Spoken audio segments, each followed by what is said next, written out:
Cynthia Castile never planned for heartbreak. She always believed in happily ever after. I'm probably one of the world's best optimists. I love being a wife, so I just figured I would always be married for the rest of my life. But after a devastating divorce, Cynthia's heart seemed forever on the mend. Cynthia's first marriage broke up because her husband had an affair with one of Cynthia's friends.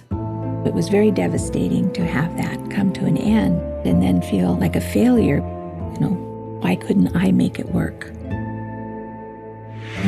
7 years had done little to repair the damage, so in April of 1998, 45-year-old Cynthia left her small town in Oregon to embark on a new adventure. I was speaking with a close girlfriend, and she said to me, well, Cynthia, what about, like a job on a cruise ship? Cynthia found a customer relations position on an Alaskan cruise line. Soon, she was surrounded by new sights, new cities, and a new man, the ship's chef, Wayne Yi Chin. From the moment they met, Wayne came on strong. I was trying to kind of make a bouquet out of the flowers that was there, and Wayne came by, and he goes, he said, those are pretty, are those yours? I said, no one ever sends me flowers. And when I went down to my cabin that afternoon to change my clothes, there was a bouquet of flowers with a card from him. The next day we actually talked, and he told me he had every intentions of making me his wife. I'm looking at him thinking, okay, whatever. Wayne told Cynthia he had learned to cook in the Navy, where he still served as a reserve officer. That made me feel good because he is patriotic. He was doing something to help his fellow man. Wayne seemed perfect, and by now, Cynthia was eager to open her heart again. She called and said, I've met somebody. We just fell in love.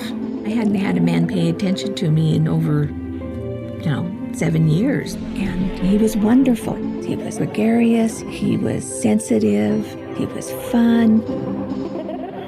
And Wayne was open about his own painful past.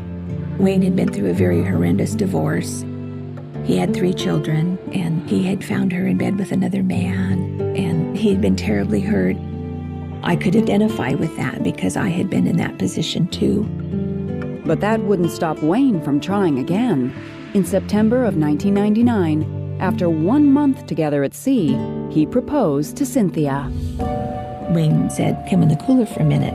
Then he dropped an emerald and diamond ring in my hand and said, this is my promise that I'll be faithful to you for the rest of your life. And I was so excited to be able to say, I'm going to be somebody's wife again. But the happy glow of their new engagement didn't last long. Soon after the ship docked in San Francisco, Wayne told Cynthia he had received some devastating news. His 2 college-age children had died in a car crash. They were going to surprise their dad, and that they had been killed in this horrible accident. I remember holding him and him crying, my babies are gone. To make matters worse, Wayne said his ex-wife hadn't even bothered to call. He said he got the news from his daughter's friend and had already missed the funerals. I couldn't believe that somebody would be so cruel as to do this. It was just heart-wrenching. Despite the tragedy, Wayne was still eager to marry Cynthia right away. He said people's lives cross for a reason, and that I was the best thing that had ever happened to him, and that he wanted me with him for the rest of his life. 2 weeks later, Cynthia and Wayne tied the knot in a small ceremony in Cynthia's hometown of Eagle Creek, Oregon. We catered our own wedding reception. My mom did the cake, and I was real excited that I'm going to have that special connection with that person. She was absolutely beautiful. She had a glow because she was happy. The newlyweds quickly settled into life back on land, and in January of 2000, they found new jobs together as managers at a motel on the Oregon coast. Our apartment was behind the reception area. I was supposed to do the front counter. He was supposed to do the maintenance and the yards and things like that. But the newlywed bliss wouldn't last long. On Valentine's Day, just 4 months after their wedding, the couple got a surprise visit from an unwelcome guest. A buzzer in our apartment rang, and there was a Lincoln County sheriff standing there. And I said, well, can I help you? And he said, do you know Wayne Chin? And he walked out, and so the sheriff told him he had a warrant for his arrest. It was just like somebody had just kicked me in the gut. Cynthia would soon find out that not only was her new husband a wanted man, he was keeping secrets that would jeopardize their jobs and their marriage. Wayne Chin is a mastermind of being able to manipulate women.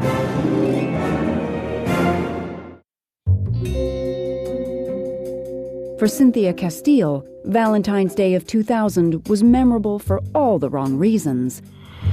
Her husband, Wayne Chin, had just been arrested, right in the lobby of the Oregon motel they managed. Wayne said, this has got to be a mistake. He told me that our housekeeper and her boyfriend had used a debit card of one of the guests and had signed his name to the card. But after arresting him for theft, police discovered that this was far from his first offense. They ran his name and discovered that he had a warrant out for his arrest from Lewis County, Washington. In Washington, Wayne was convicted of a forgery charge, and the court required him to do a certain number of things. Well, apparently he didn't do those things, and he faced a bail jumping charge. But Wayne told Cynthia there was a logical explanation, claiming a vindictive ex-girlfriend had falsely accused him of stealing her financial information. He told me that he had purchased a car with his previous girlfriend, and then she tried to back out of the deal. But he told me he had taken care of it. He didn't understand why this was happening. He kept saying, I didn't do it, I didn't do anything wrong. But I kept telling Mom, then why has he been arrested? But Cynthia was confident in her man. Cynthia loved him, he loved her, and so she ended up writing checks for $14,000 to defend the man she loves from this criminal charge. 5 weeks later, Wayne was free, and married life was back on track. In April of 2001, the couple found new jobs together once again, this time managing a popular seafood restaurant in a nearby town. We set up a menu where the ocean meets the plate was our little catchphrase. And, and here was a dream come true for both of us. But the dream had one flaw. Wayne often had to leave home for Naval Reserve training. Cynthia would tell me that he was spending the weekend up in Washington. And I'm going, there's no water up there. Why is he going to Central Washington as a Naval Reserve? He started supposedly getting emails from a commander in the Navy. She showed them to me. I said, wait a minute. If it's an official military email, it's not going to come from a Yahoo account. It's going to come from a military account. Something's not right. But once again, Cynthia gave Wayne the benefit of the doubt, until that June when the law paid them another visit. We were just getting ready to close for the evening, and a county sheriff shows up. And it's like, oh my gosh, now they're going to haul Wayne off again. The sheriff takes Wayne, and I sit down on the bench behind the reception area at the restaurant and cry. Wayne had skipped yet another court date for his forgery charge. This time, he would spend 8 months in a Washington state prison. I was very, very unhappy. But all married couples do go through good times, bad times. Anytime that she went up to visit him, she just did not sound like her normal self. You could hear the sadness in her voice after that. When Wayne was released from prison in August of 2002, Cynthia was there to pick him up. She was determined to put the past behind them. She was about to turn 50, and Wayne wanted to throw her a party. He said, yeah, let's, plan the party. I will find a place to have it at. I'll pay for it. I'll make sure she gets there. But the night before the celebration, Wayne got a disappointing call. The phone rang, and he goes, well, that was my parole officer from Lewis County, and they're coming to do an in-home visit tomorrow. And I said, Wayne, my party's tomorrow. What am I supposed to do? He goes, oh, just go. It'll be fine. He goes, you just go in the hotel, and they have it all set up for you. The next day, Cynthia drove alone to her party, 2 hours away. But what greeted her there was a terrible surprise, one that would destroy her faith in her husband forever. He lied to the entire family. It was like a punch in the gut for all of us. So I went back out and I sat in the car and I cried. And I cried and I cried and I cried.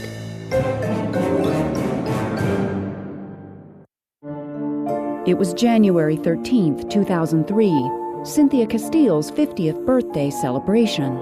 Her husband Wayne had planned a fancy party, even though a parole visit meant he couldn't be there. I traveled the 2.5 hours up from the coast to the hotel restaurant where the party's supposed to be, and I go into the hostess desk, tell them who I am and what's supposed to be there, and there's no reservations. They said, "We have no record of a party being booked for today. There's been no payment made. We don't know who you're talking about." So I went back out and I sat in the car and I cried. And I cried and I cried and I cried.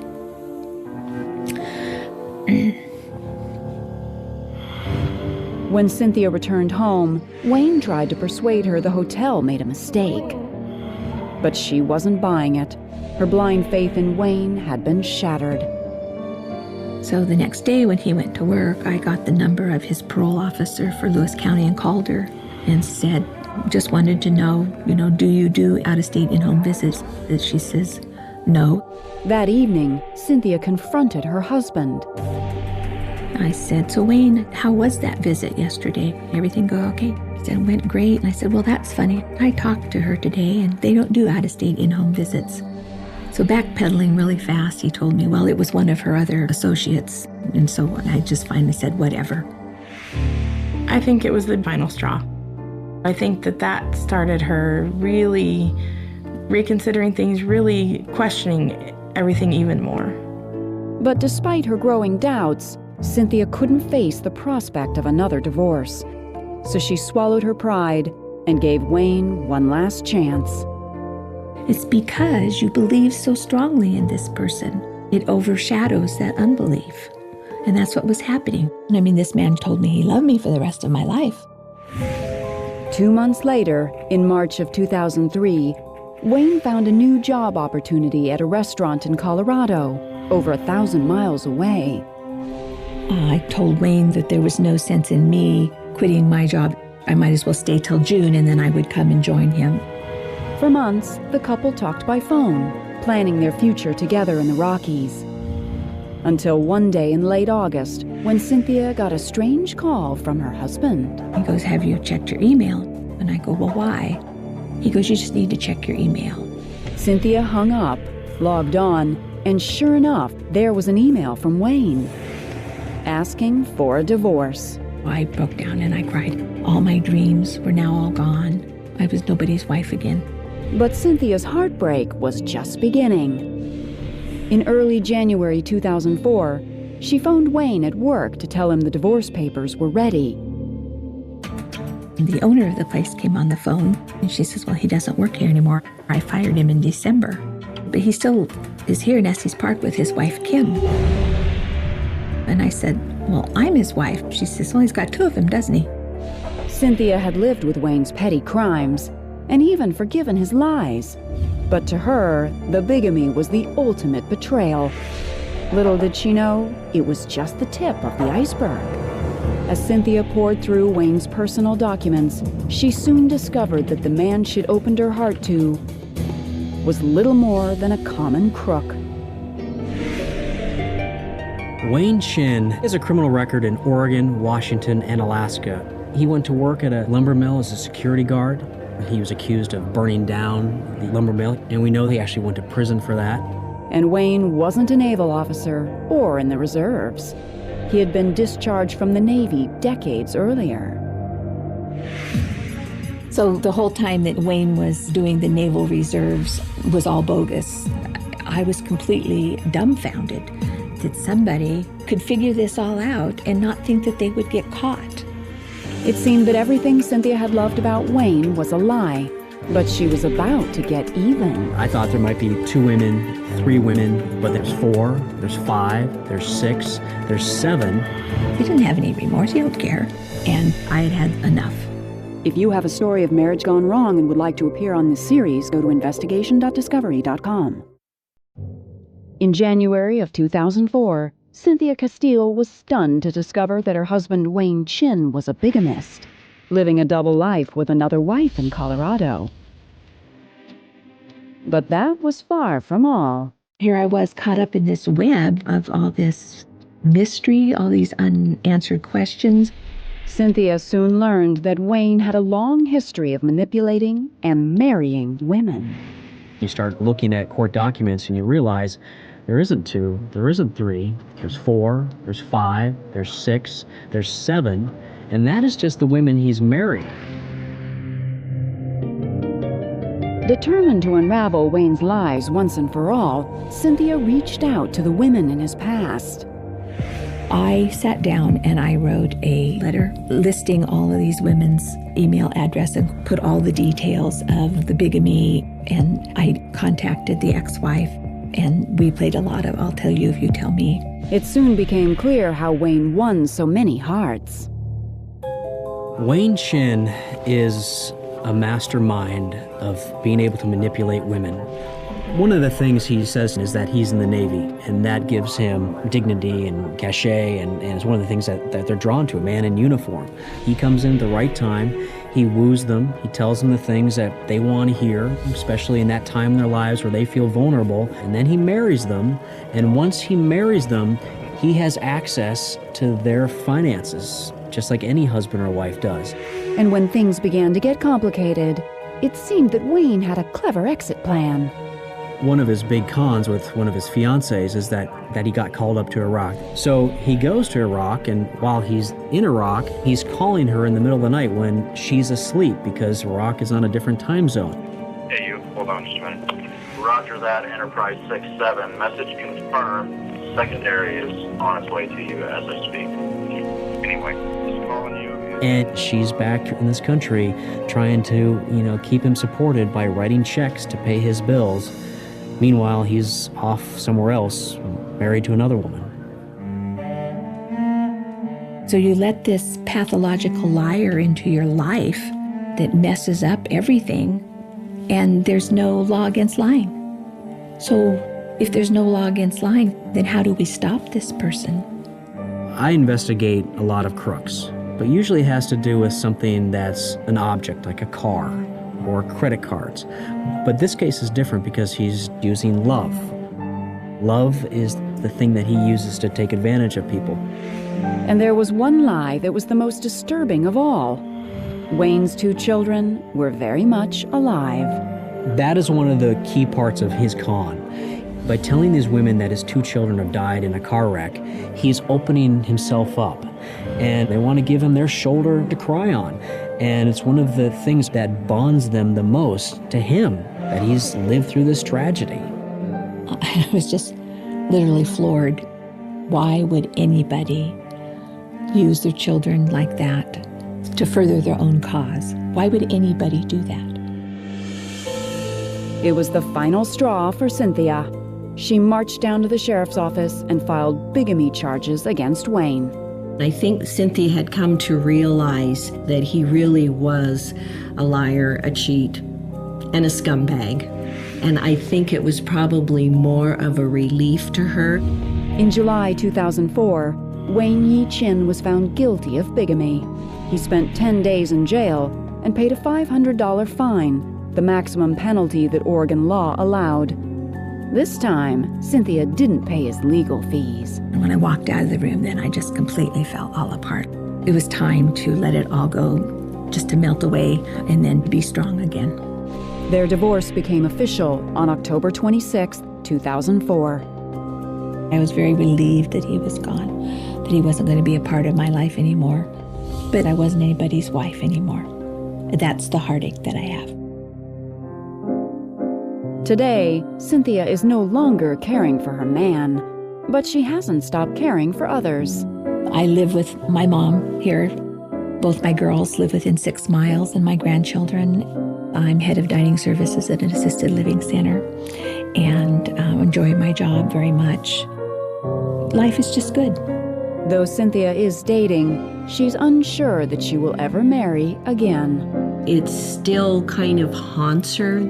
She was very vulnerable to him. I do hope that one day she will meet the man of her dreams. It's like, well, here's my background. Feel free to check it, because you better believe I'm going to check yours. I'm not going to put myself in that position again.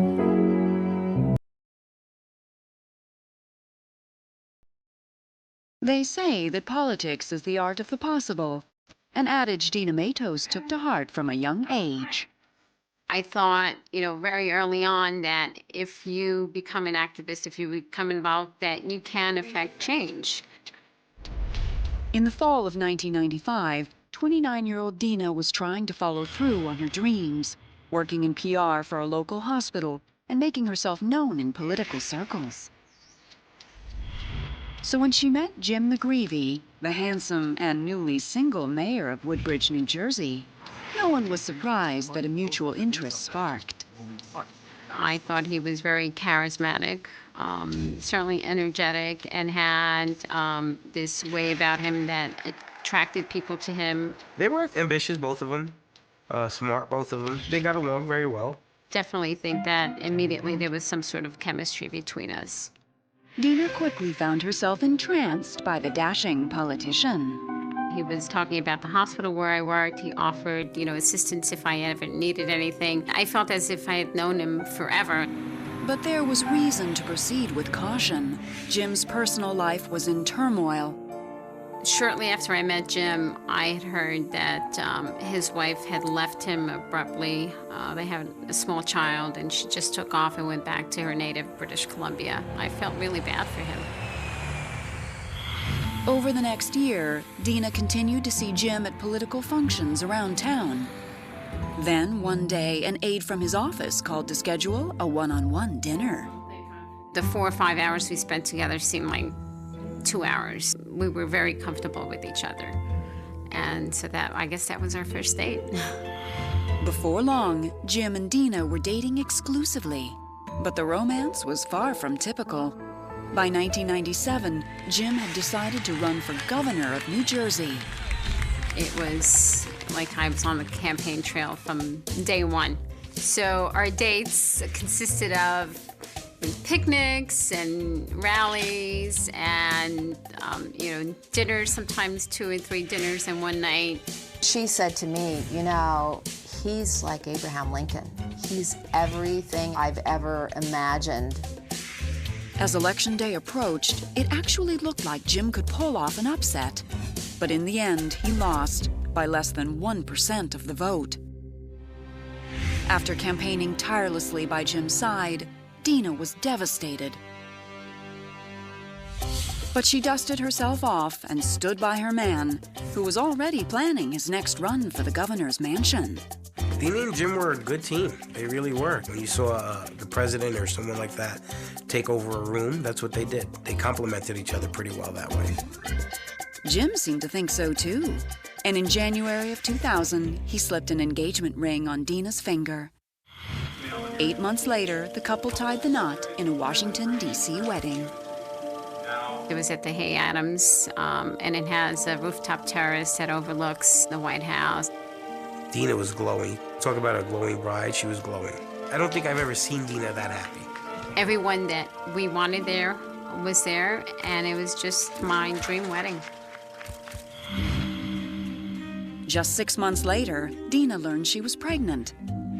It seemed the young couple was on the fast track to having it all. But Dina could never have guessed how drastically the tides would turn in just 4 short years.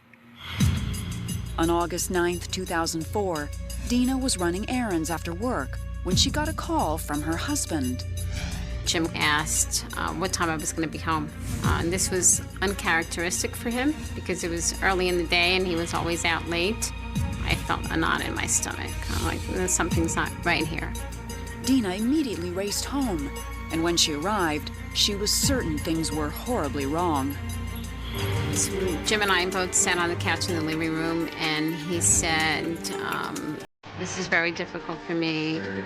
I want to let you know that I'm being blackmailed. The news was terrible, but what Jim McGreevy said next was like a knife in Dina's back. I had an anxiety attack. And I thought, this is the end of my life. I took one look at Dina and I said, oh my God, this cannot be good. I did not recognize her.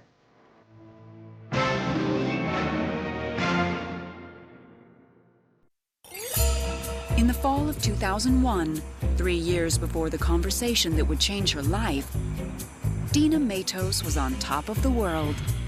All signs suggested that her husband, Jim McGreevy, would be New Jersey's next governor.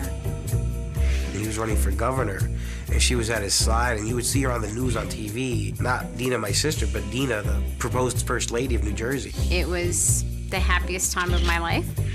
But on November 3rd, the day of Jim's last big rally before the election, Dina realized something was wrong. Only 7 months pregnant, she'd started bleeding. So instead of going to the rally, she rushed to the hospital. As soon as I got there, they started hooking me up to everything, put me in a hospital bed, put me in a gown, and I'm thinking, okay, this is not a good thing. Dina was in premature labor, so Jim immediately suspended his campaign and rushed to her side. The hospital became, campaign headquarters for a while.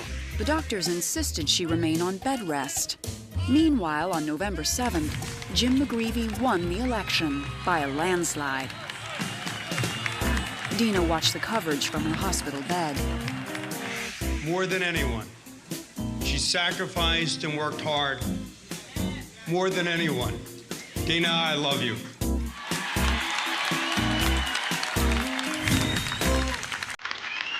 It was a wow moment. I was like, oh my God, my sister's the first lady.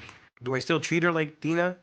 Oh, get out of my way? Or is it Dina, the first lady? How are you? On December 7th, Dina and Jim welcomed their daughter into the world. New Jersey's new first family was off to a great start. I thought, we're going to, change the state, and we're going to do everything that we promised people we would do. For Jim, the first order of business was to staff up his new administration, and he seemed to have some interesting prospects. One in particular was a young Israeli man who had worked on Jim's campaign. His name was Golan Sapel. In January 2002, Jim McGreevy named Sapel his national security advisor, a move that raised some eyebrows. While Golan Sapel had lots of public relations experience, it wasn't really clear what his experience was in Homeland Security. One of the things that people had concerns about is the fact that he wasn't an American. And so therefore, it would be difficult for him to get the proper security clearances. And people wondered, why would you make a political appointment to such an important post right after 9/11? Back in the governor's mansion, Dina wasn't dwelling on her husband's staffing choices. There were other things occupying her mind, things that seemed threatening to her marriage. By 2002, Dina noticed that Jim had a troubling, secretive side, especially when it came to his ex-wife and their young daughter. I always wanted to have a relationship with Jim's daughter. I often asked him to have her come and spend holidays with us, and he always said no, because her mother would have to come, it would complicate things. Even more upsetting, when Jim's ex-wife called, Dina noticed he would take the call as far away from her as possible. We rarely argued, but when we did argue, it was about something with his ex-wife. I had suspicions that there was possibly something going on. At the same time, Jim seemed to be going to great lengths to keep Dina from seeing his schedule. I think Jim was definitely hiding the schedule from me, so I didn't know where he was or where he was supposed to be. Dina couldn't help but wonder if Jim and his ex had secretly rekindled their romance. And just 2 months later, it seemed her suspicions were spot on. One day out of the blue, Jim says to me, well, my ex-wife and daughter are coming next week for a visit. And I was just shocked. All of a sudden, he had made the decision without telling me. The news was stunning enough, but the visit was even worse. Jim's behavior was very odd and bizarre. He had planned the entire trip without my knowledge. She was also wearing her wedding ring, which I thought was very bizarre. Dina thought maybe he was regretting breaking up with his first wife. That he thought, oh, if I had just handled things differently with my first wife, perhaps I'd still be in that relationship. Dina couldn't help but think the man she loved was hiding something. Obviously, there's something going on. But never in a million years could she have guessed what his secret really was. I was just completely incredulous. I couldn't believe it. I was just in a complete state of shock.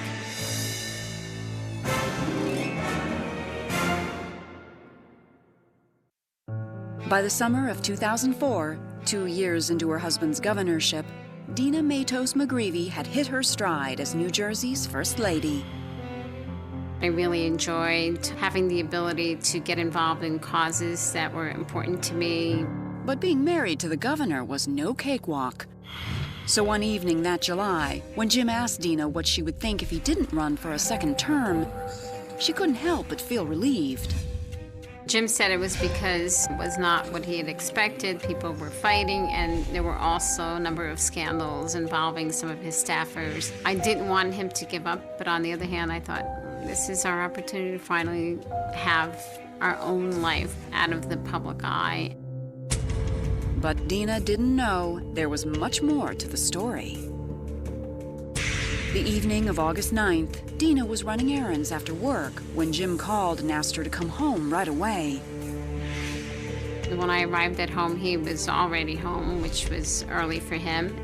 I thought, okay, he's going to finally admit that there's something going on with his ex-wife. But Dina was about to find out her husband was struggling with something else entirely. He proceeded to tell me that he was being blackmailed, and I asked by whom, and he said by Golan Sipple. And he wants $50 million.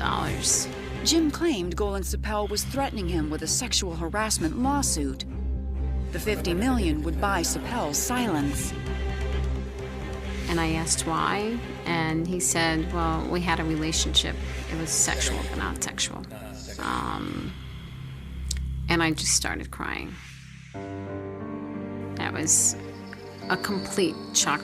If I suspected anything, it was that he was having an affair with his ex-wife, not anyone else, and certainly not another man. Dina was devastated, but rather than console his wife, Jim got right down to business. Immediately, his conversation turned to, how am I going to resolve this? This guy wants $50 million. Where am I going to get the money from? Jim was oblivious to my feelings. The next morning, Dina tried to make sense of her marriage and her life. I still wasn't questioning whether he was gay or not. The first question was, what's going to happen to us? You know, what's our daughter's life going to be like after this? Dina knew Jim didn't have the answers, so she called her family and shared the news. Hey! How are you? I was shocked. My heart went out to her. And she was just a mess. And I just tried to comfort her, but how do you comfort somebody in that situation? What do you tell them? What do you tell them? By August 11th, 2 days after his confession to Dina, Jim and his advisors had decided the best plan of attack was to hold a press conference. He thought by going public with this, he could take away any threat of blackmail and potentially any lawsuit. That's the reason that the governor gave. The night before the press conference, Jim and Dina sat at the kitchen table and had one final, eye-opening conversation. He said he was confused about who he was, about his sexuality, and that he thought he might be gay. But for Dina, this wasn't about whether her husband was gay. This was about betrayal. So I asked him why he married me. And he said that he loved me and he wanted us to build a life together. And that was, you know, another blow. How can he be telling me that he loved me when, you know, had done all these other things. Did he love me ever? And why did he marry me? It seemed like things couldn't possibly get any worse. It felt like this was not the man that I married. This was an imposter. But there was more to Jim's story. And the next morning, Dina would get the shock of her life. I flipped the TV on. It was scary how she looked. It felt like an out-of-body experience for me. My resignation will be effective on November 15th of this year. If you have a story of marriage gone wrong and would like to appear on this series, go to investigation.discovery.com. On August 12, 2004, Dina Matos was reeling. Her husband, New Jersey Governor Jim McGreevey, was about to give a press conference admitting to an affair with a male staffer. Here I am thinking that the press conference is going to be about him not seeking another term, and that was it. But Dina was about to get another unwelcome surprise. He had been in meetings with his advisors all day on the first floor of the governor's mansion. And he came up with one of his advisors and handed me a copy of his speech.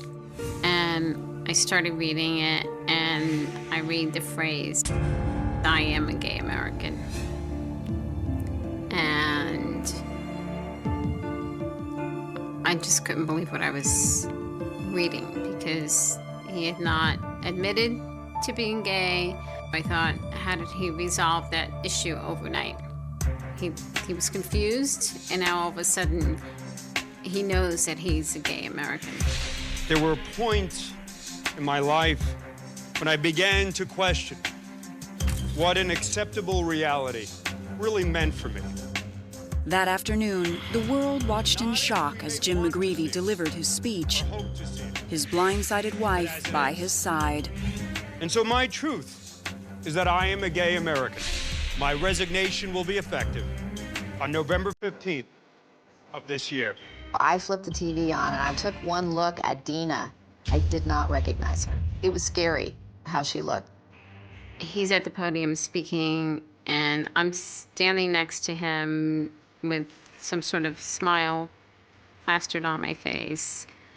And it felt like an out-of-body experience for me. I engaged in an adult consensual affair with another man, which violates my bonds of matrimony. It was wrong, it was foolish, it was inexcusable. It was just heartbreaking, and I thought she was so brave to be standing there with him, and half of me thought she was so stupid to be standing there with him. Dina said to me later when we talked about it, she was sort of determined to take the high road because she didn't want her daughter to look back one day and say, "You weren't there for Dad in his hour of need." And for this, I ask the forgiveness and the grace of my wife. I think it's fair to say that people were very concerned for her. Would the marriage last? What if they had a child? How would this all play out? I know now he had married me for political gain, and that was just devastating. In November 2004, Dina and her daughter left the governor's mansion and moved into their own home in the New Jersey suburbs. More than 2 years later, Dina and Jim began divorce proceedings. The fact that all this was going on in the public eye was extremely hard. Because when things happen to families and it's quiet, you deal with it differently. When it's in the public eye and people are questioning you, and people are not just questioning, they're making assumptions and they're talking about you, that's the hard part. In August 2008, the couple's divorce was finalized. As for Golan Sapel, he returned to his native Israel without filing a lawsuit. The claims of blackmail have never been substantiated. Today, Dina lives in a small New Jersey town with her young daughter, and she works for a healthcare nonprofit. I still have my difficult days, and it hasn't been an easy road. But I know that I can stand on my own and confront whatever comes my way. Dina also wrote a bestseller about her marriage to Jim McGreevey. I think that by telling my story, that I can give other people courage to move on. Dina is back, and she's self-assured. If anything, I think maybe she's a little more worried about jumping back into the dating life because she thought Jim McGreevy was the one. These days, Dina has very little interaction with Jim, who left politics behind to become an Episcopal priest. Still, despite everything, she hasn't given up on the prospect of a new marriage. Marriage is very important. I think it could be very positive, and it could be very rewarding. And who knows, maybe I'll experience it sometime.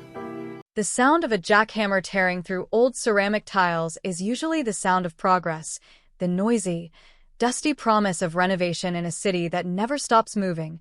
But on a humid Tuesday afternoon in a narrow alleyway deep within the labyrinth of Saigon, that mechanical roar hit something that wasn't brick, wasn't mortar, and certainly wasn't earth, creating a dull, hollow thud that made the construction crew freeze in their tracks, the dust settling around them like a shroud as the air suddenly turned heavy, carrying a faint, impossible scent that seemed to defy the 20 years of concrete poured over it, marking the terrifying beginning of a Saigon 2003 cold case Chandong, a shocking unraveling of a mystery that had slept beneath the feet of unsuspecting tenants for 2 decades, waiting for this exact moment to scream its truth to the world. We are standing at the precipice of a nightmare, looking down into a hole in the floor of a 3-story house in District Govap, a house that has changed hands 5 times since the early 2000s, a house where children have played, where families have eaten dinner, where people have slept soundly, completely unaware that they were living on top of a crime scene, walking daily over a makeshift tomb that held the answer to a disappearance that once haunted the local newspapers before fading into the yellowed archives of forgotten tragedies. The worker, a man named Tuan who had spent 30 years renovating the tube houses of Ho Chi Minh City, dropped his tool, his face draining of color as he scraped away the debris, revealing not the soil foundation he expected, but a layer of industrial plastic, wrapped tight, preserved in the darkness, and beneath that plastic, the unmistakable shape of humanity. A silhouette of bone and decay that turned the renovation site into the epicenter of a horror discovery, a phrase that would soon splash across every digital news outlet in the country, reigniting a firestorm of speculation and grief. Tim Thay T. The Doin in Na Sao Tu Thap KY, body found under the floor after 2 decades. The headline hits you with the force of a physical blow, forcing you to question the reality of the spaces we inhabit, the secrets hidden within the walls and floors of our own homes. But to understand the gravity of this moment, to truly grasp the horror of what was unearthed in that cramped kitchen, we cannot stay in the present. We must wind the clock back through the years of rapid economic growth, back through the changing skyline, returning to the rainy season of 2003, a time when this house was new, the tiles were shiny, and a young woman named Lon was about to vanish into thin air, leaving behind nothing but a locked door and a silence so profound it would take 20 years to break.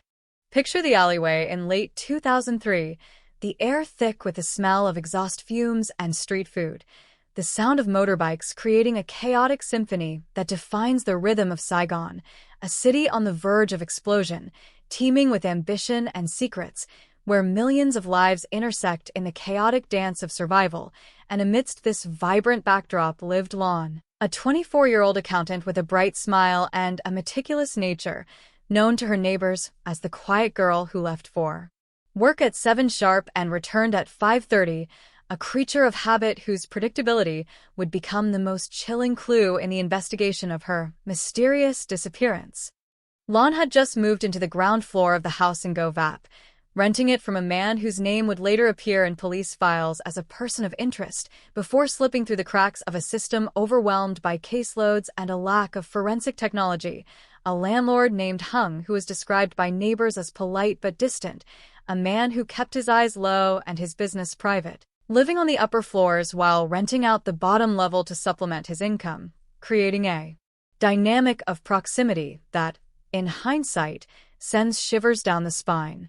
It was November, the tail end of the rainy season, when the water lashes against the metal roofs and the alleys flood with murky runoff, masking the sounds of the city, washing away footprints, and perhaps washing away the evidence of a struggle, because on the night of November 14th, 2003, the neighbors reported hearing nothing out of the ordinary, no screams, no breaking glass, just the rhythmic drumming of the rain and the distant hum of karaoke from a nearby tavern, a cloak of normalcy that covered a crime so heinous it defies comprehension. The next morning, Lon did not appear at her usual time. Her motorbike remained parked inside the front gate, covered in a layer of dust that would grow thicker with each passing day, and when her colleagues called her cell phone, a clunky Nokia that was her lifeline to the world, it rang and rang until it eventually went to voicemail, a digital void that swallowed her voice forever, triggering the first wave of alarm among her family, who lived 2 provinces away and felt a sudden, inexplicable chill in their bones, a mother's intuition screaming that something was terribly, irrevocably wrong. This was the genesis of a missing person mystery that would frustrate investigators for years, a case that went cold not because of a lack of effort, but because of a total absence of physical evidence, as if Lon had simply evaporated, walked out into the rain, and dissolved into the atmosphere, leaving behind a perfectly tidy room, a half-finished cup of coffee on the table, and a calendar marked with an appointment she would never keep. Police arrived at the scene 3 days later, after the family traveled to the city and broke down the door, finding the space eerily undisturbed, the air stale but clean, no signs of a break-in, no blood splatters on the walls, nothing to suggest violence, leading the initial officers to speculate that perhaps she had run away, perhaps she had a secret lover, perhaps she had fled a debt. Theories that devastated her parents, who knew their daughter was responsible, grounded and deeply connected to her family, a girl who would never leave without a word, never abandon her life for a phantom existence.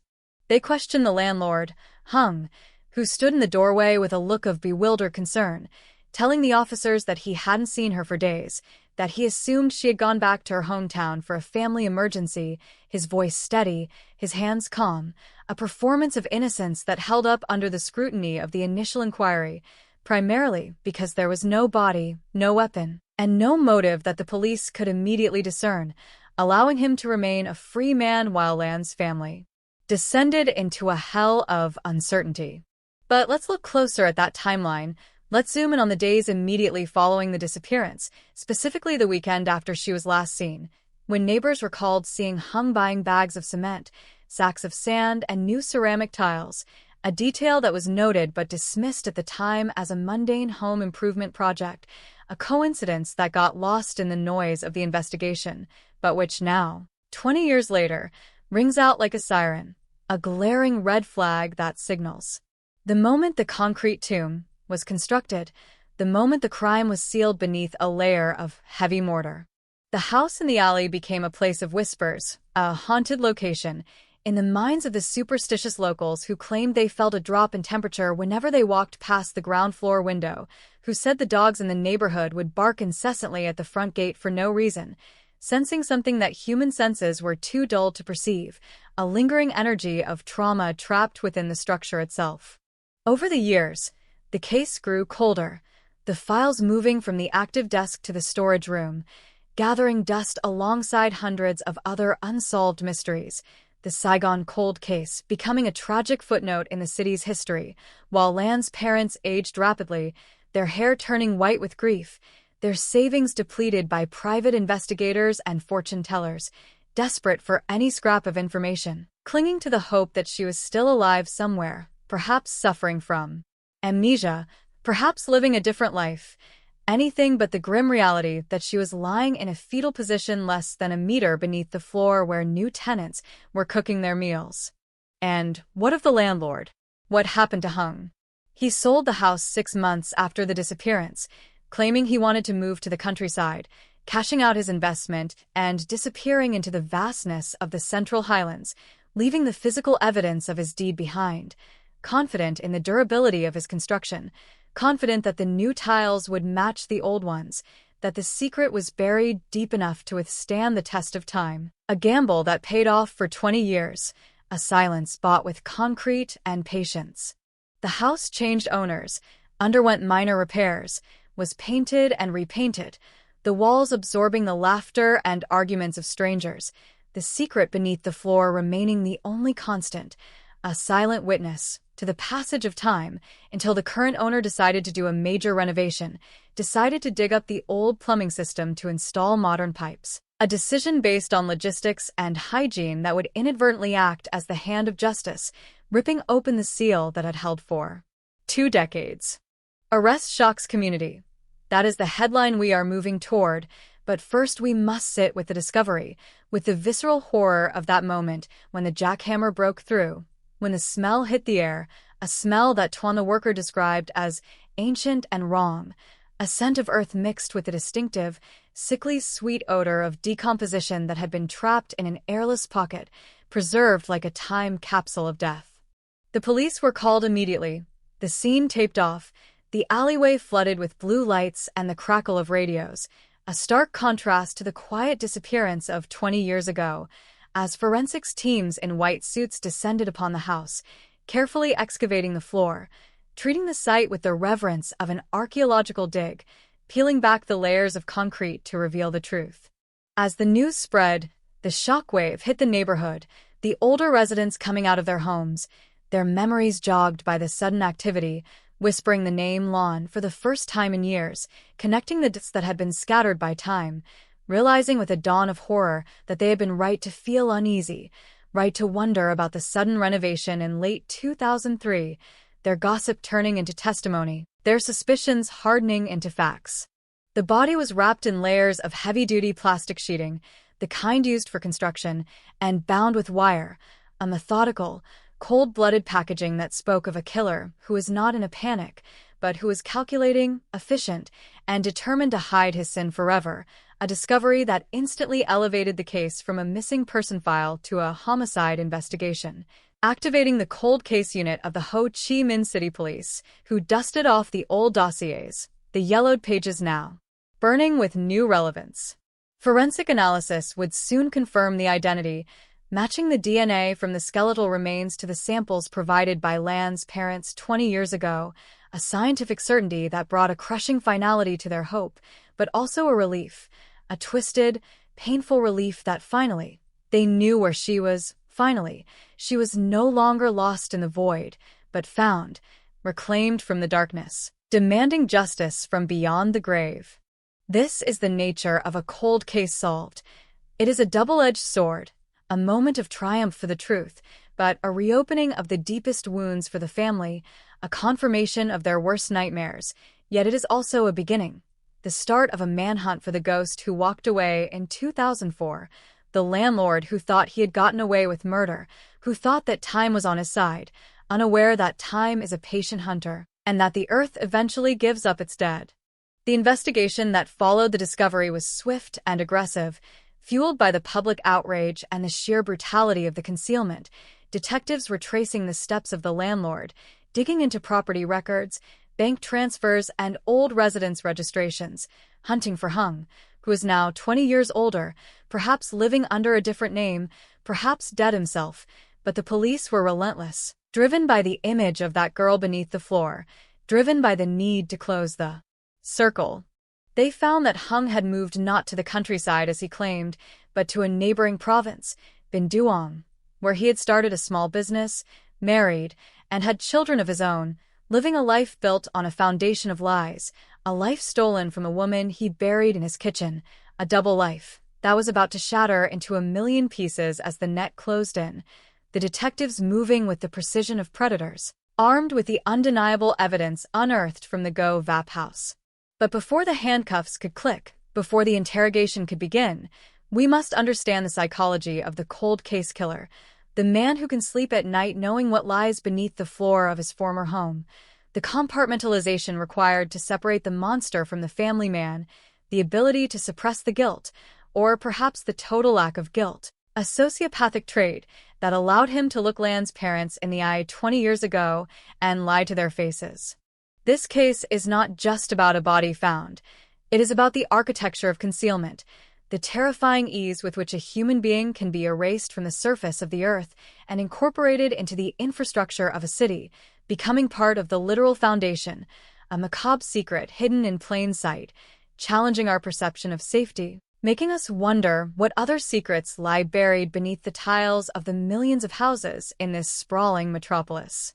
As the forensic team lifted the remains from the earth, the mood in the alley shifted from curiosity to a solemn, heavy silence, a collective mourning for the girl who never made it home, for the years lost, for the justice delayed, the community's standing witness to the final journey of Lon, who was leaving the house in Go Vap for the last time, not on her motorbike as she had planned 20 years ago, but in a coroner's van, flanked by police escorts, her story finally being told, her silence finally broken. The forensic breakthrough was not just the DNA, but the preservation of the clothing, the remnants of the outfit she wore that day, fibers that would be matched to materials found in Hung's possession in old photos, digital enhancements of the crime scene revealing scratches on the underside of the concrete, desperate marks that suggested. No, we cannot speculate on whether she was alive when the concrete was poured. The horror of that thought is too great, but the medical examiner would soon determine the cause of death, a blunt force trauma to the back of the head, a cowardly strike that ended a life full of promise. This discovery brings us to the edge of the first chapter of this harrowing saga, the realization that the monster is real, the victim is found, and the clock has started ticking on the hunt for the perpetrator, setting the stage for a cat-and-mouse game that spans 2 decades and hundreds of kilometers, a pursuit that will reveal not just the identity of the killer, but the dark, twisting motives that led to that rainy night in 2003. The forensic light hummed with a low, predatory frequency as it swept across the jagged edges of the excavated pit, casting long, distorted shadows of the investigators against the kitchen walls that had, for 20 years, acted as the silent sentries of a tomb, a hidden grave that was now surrendering its secrets atom by atom, bone by bone, under the unyielding gaze of modern science. As the dust from the jackhammers began to settle into the fine, gray silt of forgotten history, the lead investigator, a man whose eyes had seen the darkest corners of the city's underbelly, but never anything quite as chilling as this, knelt by the edge of the hole, his gloved fingers hovering just inches above the plastic-wrapped bundle that had once been a vibrant, dreaming girl, and in that moment, the heavy, humid air of the Saigon alleyway seemed to hold its breath, a community shock so visceral it felt like a physical weight pressing down on the chest of every neighbor standing behind the yellow police tape, their hushed whispers forming a ghostly choir of what-ifs and if-onlys. This was no longer just a construction site gone wrong. It was a crime scene of the century, a portal back to a November night in 2003 when the rain fell in sheets of liquid lead and a monster in human skin decided that a life was worth less than the silence he could buy with a few bags of cement and a cold, calculating heart. The transition from a missing persons file to a homicide investigation happened not with a bang, but with the careful peeling back of that industrial plastic, a material designed to protect but used here to desecrate, revealing the calcified truth of Lan's final moments, her remains preserved in a ghastly, airless vacuum that had kept the evidence of her murder intact even as the city above her transformed from a post-war landscape into a glittering technopolis of glass and steel. Think of the psychological toll on those who lived in that house during the interim, the families who celebrated birthdays, the lovers who whispered promises, and the children who crawled on the very floor that served as the lid to Lan's coffin, their laughter vibrating through the concrete and into her skeletal remains, a macabre irony that serves as the centerpiece of this harrowing tale, reminding us that evil doesn't always hide in the shadows. Sometimes it hides right beneath our feet, integrated into the very foundation of our domestic bliss. The detectives began the painstaking process of reconstructing the past, looking not just at the bones, but at the way the earth had been disturbed, noting the precise, professional manner in which the floor had been re-leveled, a detail that pointed toward someone with knowledge of construction, someone who knew how to make a repair look like a routine upgrade, a strange clue that led them directly back to the ghost of the 2003 landlord, Hung, the man who had vanished into the mist of time. shortly after the mysterious disappearance.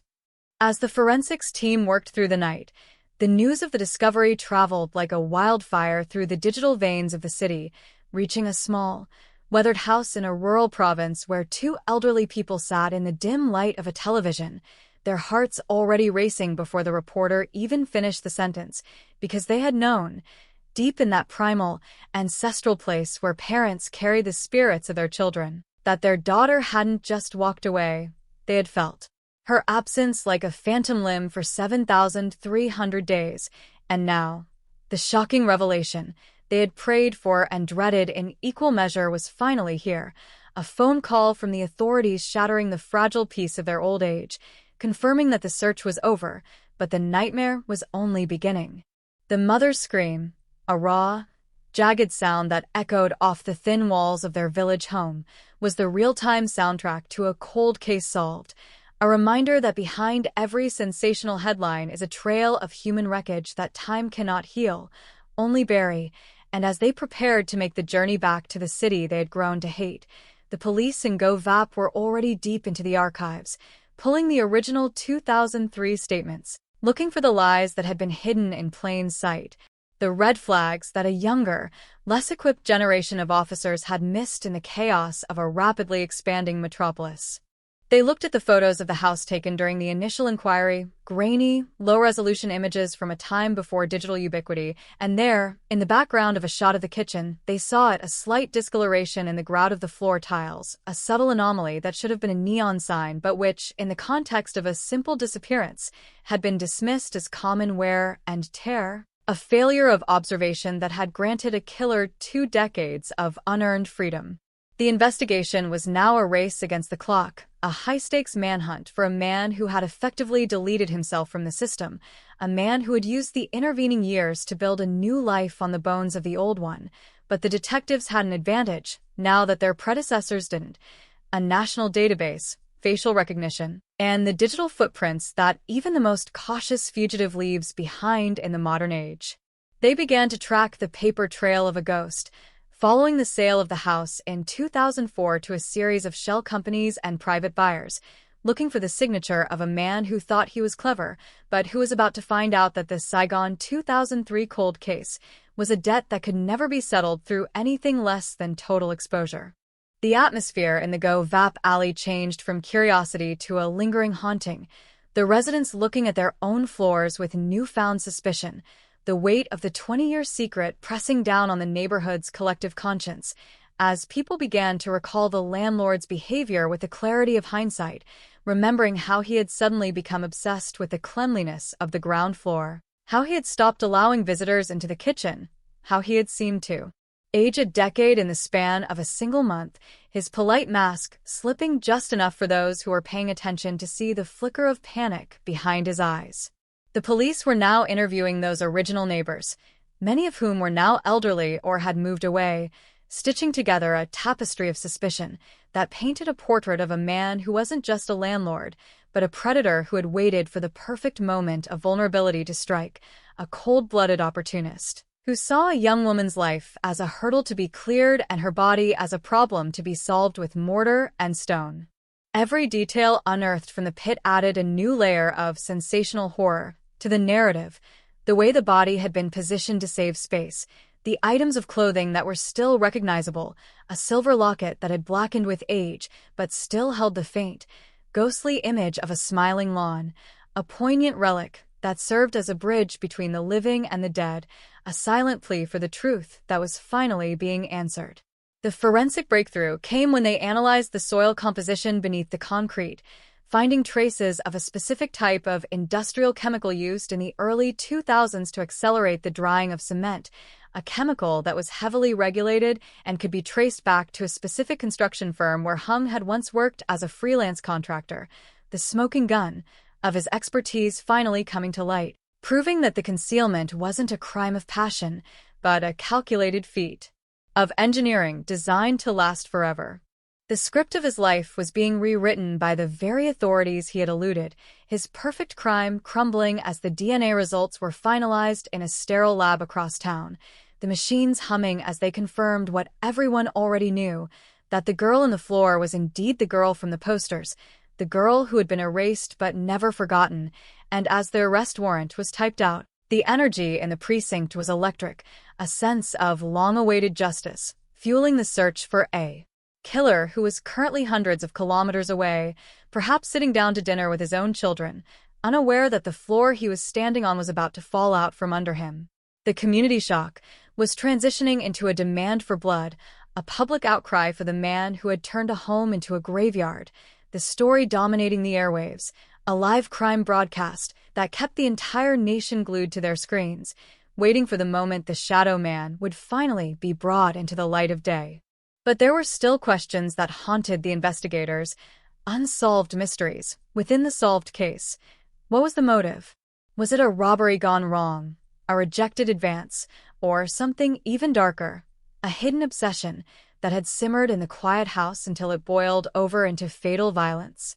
They looked at Lan's bank records from 2003, noticing a series of small, strange withdrawals in the weeks leading up to her disappearance, money that seemed to go nowhere, a financial breadcrumb that suggested she might have been being blackmailed, or perhaps she was trying to buy her way out of a situation that had already turned deadly, a strange clue that added a layer of intrigue to the cold case, and suggested that the relationship between the tenant and the landlord was far more complex and dangerous than anyone had suspected at the time. As the sun began to rise over the Go Vap district, casting a pale, sickly light over the scene of the horror discovery, the detectives knew they were on the verge of a major breakthrough.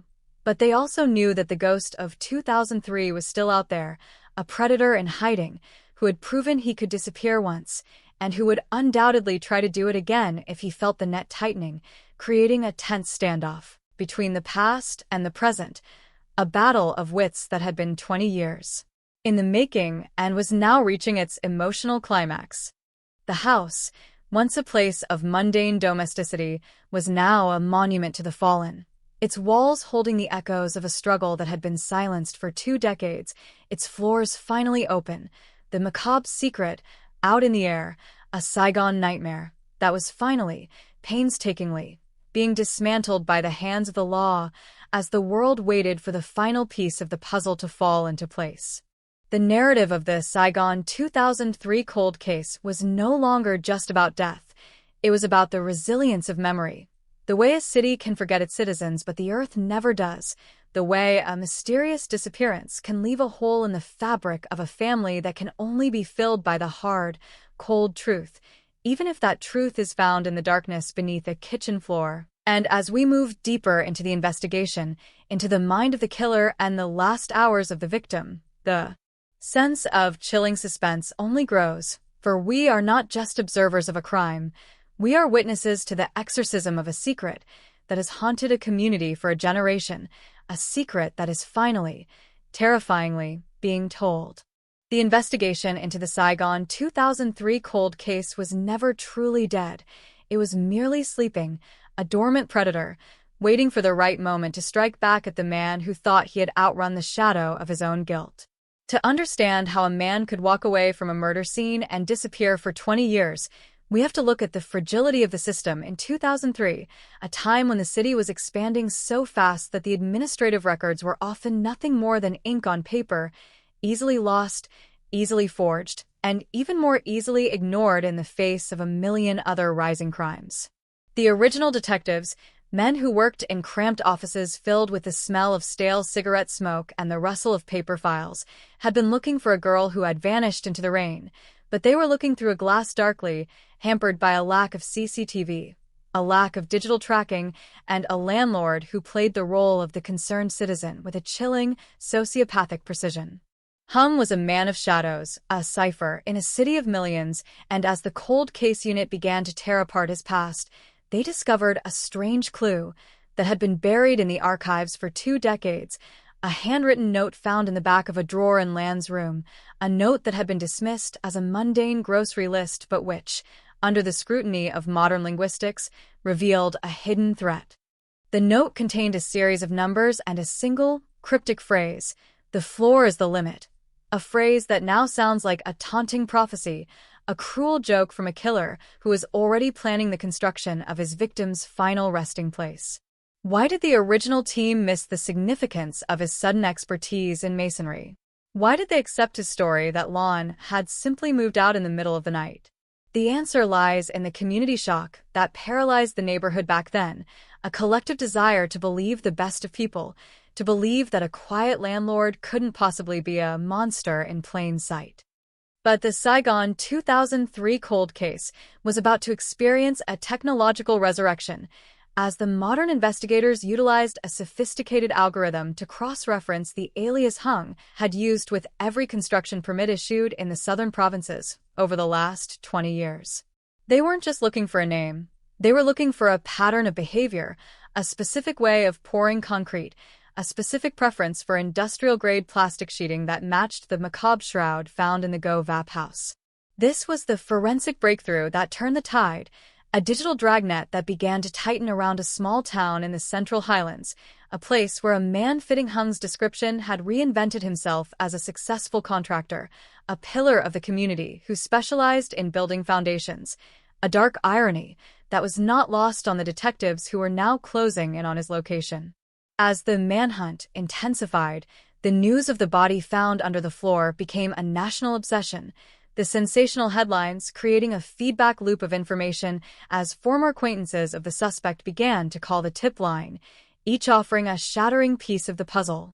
One caller, a woman who had worked for Hung in 2005, described him as a man who was obsessed with weight, a man who would constantly check the stability of the floors in his buildings, a strange compulsion that they now realized was a manifestation of his lingering trauma, a fear that the earth would eventually open up and reveal his buried sin. This was the psychological profile of a cold case killer, a man trapped in a prison of his own making. Even as he walked free, his every action dictated by the need to keep the 20-year secret from reaching the surface. The mystery disappearance of Lon was no longer a mystery. It was a countdown to an arrest, a high-stakes game of cat and mouse where the cat had the power of 20 years of accumulated evidence, and the mouse had nothing left but a crumbling mask of innocence. The detectives moved with surgical precision, mapping out Hung's daily routine, watching him from the shadows as he walked his children to school, as he sat in cafes, as he lived a life that Lon would never have, a stolen existence that made the blood of the investigators boil with a righteous fury. They saw a man who looked ordinary, a man who looked like anyone's neighbor, but when they looked at his hands, the hands that had mixed the mortar, the hands that had smoothed the tiles over a human face, they saw the mark of Cain, a permanent stain that no amount of time could wash away. In the Go Vap Alley, the community shock had turned into a vigil for the dead, as people who had never met Lon brought flowers and incense to the front of the house, the haunted location, now serving as a site of collective mourning and belated justice. The stories they told were a mosaic of regret, elders remembering the girl with the bright smile and the heavy books, young people who had grown up hearing the urban legend, of the missing tenant now realizing that the legend was a terrifying reality. This is the emotional climax of a cold case, the moment when the lingering shock finally finds a target, when the unsolved mystery is replaced by a demand for accountability, and the city itself seems to cry out for the truth to be told in a court of law. This strange clue of the bank withdrawals was finally explained when the detectives found a ledger in the back of an old safe deposit box belonging to Hung, a ledger of death that recorded every cent he had taken from Lon after she died, a financial motive that stripped away any remaining pretense of a crime of passion. He hadn't just killed her, he had harvested her life, taking her savings, her identity, and her future to fund his escape, a cold-blooded calculation that elevated the case to a level of pure evil that shocked even the most seasoned forensic experts. The Saigon cold case was a masterclass in concealment, but it was also a testament to the persistence of truth, a reminder that dead men and women do tell tales, if someone is brave enough to listen to the whispers coming from beneath the floor.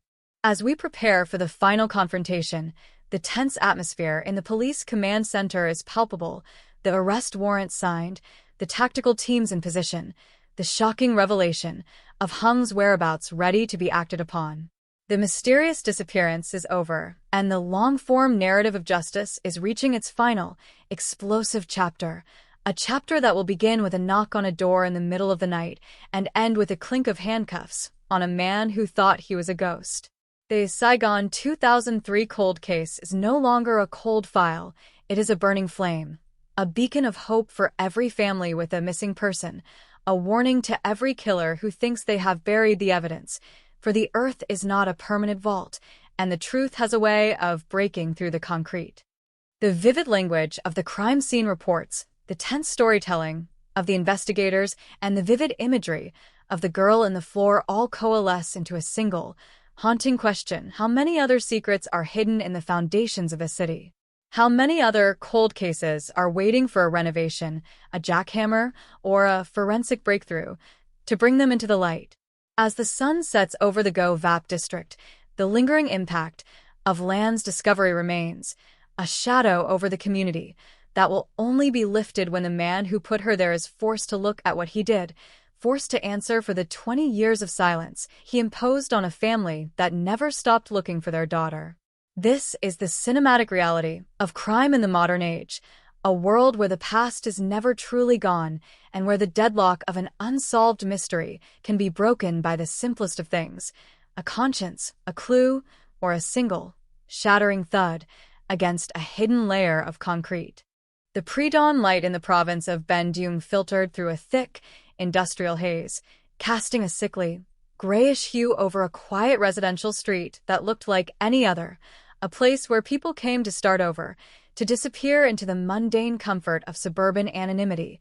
But for the tactical teams crouching behind the silhouettes of unmarked SUVs, this wasn't just another neighborhood. It was the final destination of a 20-year hunt, the location where the Saigon 2003 cold case would finally collide with the present. The air was unnervingly still, the only sound the faint, rhythmic ticking of a cooling engine and the heavy, controlled breathing of men who had spent the last 48 hours tracing the digital ghost of a man named Hung, a man who had successfully buried his past under a kitchen floor in Go Vap and walked away into a new life, a stolen identity, built on the foundation of a mysterious disappearance and a silent, concrete tomb. As the clock struck 5 a.m., the silence was shattered not by a scream, but by the sharp, authoritative thud of a battering ram meeting a reinforced wooden door, a sound that echoed like a gunshot through the sleeping street, signaling the end of a 2-decade-long charade. "Police, don't move." The command ripped through the hallway of the well-appointed home, the beam of high-intensity flashlights slicing through the darkness to find a man standing in the middle of his living room, his face frozen in a mask of absolute shock, his hands trembling as he reached for a glass of water that was no longer there. This was Hung, 20 years older, his hair thinner, his frame heavier, but his eyes, those dark, hollow pits of suppressed guilt, were exactly as they had been in the grainy police photos from 2003, the eyes of a predator who had finally run out of places to hide. The community shock in this quiet Ben Duong neighborhood was instantaneous, as neighbors peered through their curtains to see the pillar of the community, the successful contractor, the family man, being let out in handcuffs, his head bowed, his facade of respectability crumbling with every step toward the waiting police cruiser. They couldn't reconcile the man who donated to local charities and fixed the village temple with the monster depicted in the sensational news that was already breaking across social media, the story of the body found under the floor, now having a face and a name to go along with the horror. This was the cold case arrest that the nation had been waiting for, a moment of shattering clarity that proved no matter how deep you bury a secret, the earth has a way of breathing it back to the surface, and no matter how far you run, the past is always just one step behind you. Back in the interrogation room, a windowless box filled with the oppressive scent of industrial cleaner and the hum of a recording device, the atmosphere was thick with chilling tension, as the lead detective placed a single object on the table between him and the suspect, a small, weathered silver locket, the same one found among the remains in the Go Vap house. Hung stared at it, his breathing becoming shallow, his calculated composure finally beginning to fracture as the weight of the Saigon 2003 cold case pressed in on him from all sides, the ghost of Lon seemingly standing in the corner of the room, demanding an explanation for the life he had stolen from her. "You recognize this, don't you?" the detective whispered, his voice a low, predatory growl that filled the small space. "It was found in the dirt, hung. Right where you left it. Right where you thought no one would ever look." The suspect's initial denial was a masterpiece of manipulative acting, a desperate attempt to cling to the lies he had told himself for 20 years, claiming he didn't know what they were talking about, that he had sold the house fairly, that Lon must have left after he moved out. But the detectives were prepared. They had the forensic breakthrough on their side. They showed him the photographs of the excavation, the vivid imagery of the plastic-wrapped remains, the way the concrete had been poured with a professional precision that matched his own signature style, and finally, they showed him the strange clue that had been found in his current home during the raid, a hidden floor safe containing Lan's original identification cards and her university diploma, macabre trophies of a crime he couldn't let go of. This was the ultimate betrayal, the proof that he hadn't just killed her to cover up a mistake. He had kept her identity as a souvenir, a terrifying insight into the mind of a sociopath who viewed his victim not as a human being, but as a possession to be collected and filed away.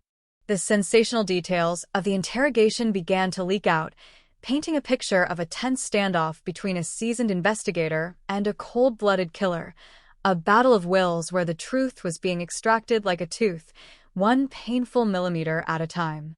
Hung's story began to shift, the cracks in the narrative widening as he tried to justify the unjustifiable, moving from "I didn't do it" to "it was an accident," a classic escalation of guilt evasion that the police had seen 1,000 times before. He spoke of a moment of madness, a dispute over the rent, a sudden flash of anger that ended with a heavy blow to the head, but the detectives weren't buying it. The premeditated nature of the burial, the meticulous concealment, and the systematic theft of her assets suggested something far more sinister than a spontaneous fight. It suggested a calculated execution. As the Saigon cold case moved into this new phase, the lingering impact on the victim's family reached a fever pitch. As Lan's parents stood outside the police station, their faces a portrait of grief and resolve, waiting for the man who had destroyed their lives to be officially charged. The community shock had evolved into a collective demand for justice, with the public following every update of the live crime news with a fervor that bordered on the obsessive, the case serving as a catalyst for a national conversation about the safety of women, the reliability of property records, and the haunting presence of unsolved crimes in our everyday lives. Every time the news played the footage of the house in Govap, people looked at their own homes differently, wondering about the stories hidden in the walls, the secrets buried in the foundations, the unspoken tragedies that make up the map of a city as old and complex as Saigon. The investigation then pivoted to a new lead, a strange clue found in Hung's financial records from 2004, a series of large payments to a woman in a different district, payments that had continued for several years after Lan's disappearance, suggesting that Hung hadn't acted alone, or perhaps he was being blackmailed by someone who knew what he had done. This mysterious disappearance was becoming a sprawling conspiracy, a tangled web of deceit that stretched across decades and involved multiple people who had chosen to stay silent, their complicity bought with blood money. The search for this mystery woman became the next priority for the cold case unit, a high-stakes search for a witness who could provide the final nail in the coffin of Hung's defense, a person who had lived with the shadow of the concrete tomb for as long as he had. The cinematic storytelling of this case was reaching its dramatic peak, with the detectives tracing the echoes of a 20-year-old crime into the modern era, using cutting-edge technology to solve a primitive act of violence, a juxtaposition of the old world and the new that highlighted the relentlessness of justice. They found the woman, now living in a secluded village, her life marred by fear and regret, and when they confronted her with the photos of Lan's remains, she broke down, her silent burden finally becoming too heavy to carry. She told them of the night in 2003 when Hung had come to her covered in dust and smelling of wet cement, his eyes wild with a terrifying triumph, and how he had threatened to put her in the floor next if she ever spoke a word. This chilling testimony was the breakthrough they needed, the corroborating evidence that stripped away Hung's last defense and revealed the true horror of the man behind the mask. This was the climax of the manhunt, the moment where the mysterious disappearance was replaced by a documented murder, where the cold case became a burning conviction, and where the community shock finally found its resolution in the certainty of guilt. But even as the handcuffs tightened and the charges were read, the haunting memories remained, the image of the body found under the floor, serving as a permanent scar on the history of the Go Vap district, a reminder of the fragility of life and the darkness that can hide in the most ordinary of places. The script of the Saigon 2003 cold case was coming to a close, but the emotional ripples would be felt for generations, a cautionary tale of greed, violence, and the undying power of the truth to break through even the thickest layer of concrete. The story was now moving toward the courtroom, toward the final reckoning, where Hung would have to face the parents of the girl he buried, where he would have to look into the eyes of a mother who had spent 20 years waiting for a phantom, and where he would finally, irrevocably, lose the freedom he had so cruelly stolen. The tense atmosphere of the city reflected this shift toward justice, as the sensational headlines gave way to solemn editorials about the end of an era of silence, the Saigon nightmare finally being put to rest, not in a hidden grave, but in the light of the law. And yet, as we look at the house in the alley, its floors now empty and its secrets revealed, we can't help but wonder, what else is waiting to be found? What other cold cases are resting just a few inches below our feet, waiting for their own moment of shocking discovery? The air inside the interrogation room was a sterile, recycled vacuum, a sharp contrast to the humid, gasoline-soaked reality of the Saigon streets outside, and as the clock on the wall ticked with the rhythmic precision of a heart monitor, the Saigon 2003 cold case moved from a reconstruction of the past into a brutal, psychological dissection of the present. Hung sat bolted to the metal chair, the fluorescent lights reflecting off his damp forehead, his eyes darting toward the silver locket on the table as if the object itself possessed the power to drag him back to that rainy night in Go Vap, a night he had spent 20 years trying to erase with layers of cement and lies. The lead detective leaned in, his shadows stretching across the table like a dark, inescapable truth, his voice barely a whisper, yet carrying the weight of a 1,000-ton hammer, as he began to lay out the forensic breakthrough that had finally stripped the killer of his anonymity. It wasn't just the DNA, it wasn't just the witness testimony, it was the strange clue, hidden in the very chemistry of the floor, the discovery of a specific D5 industrial hardening agent in the concrete, a chemical that was only distributed to a handful of high-end construction sites in late 2003, and one that Hung, in his role as a site foreman, had checked out from a warehouse just 12 hours after Lon was last seen alive. This was the smoking gun of the Saigon 2003 cold case, a chemical signature that acted as a temporal stamp, proving that the floor wasn't just old.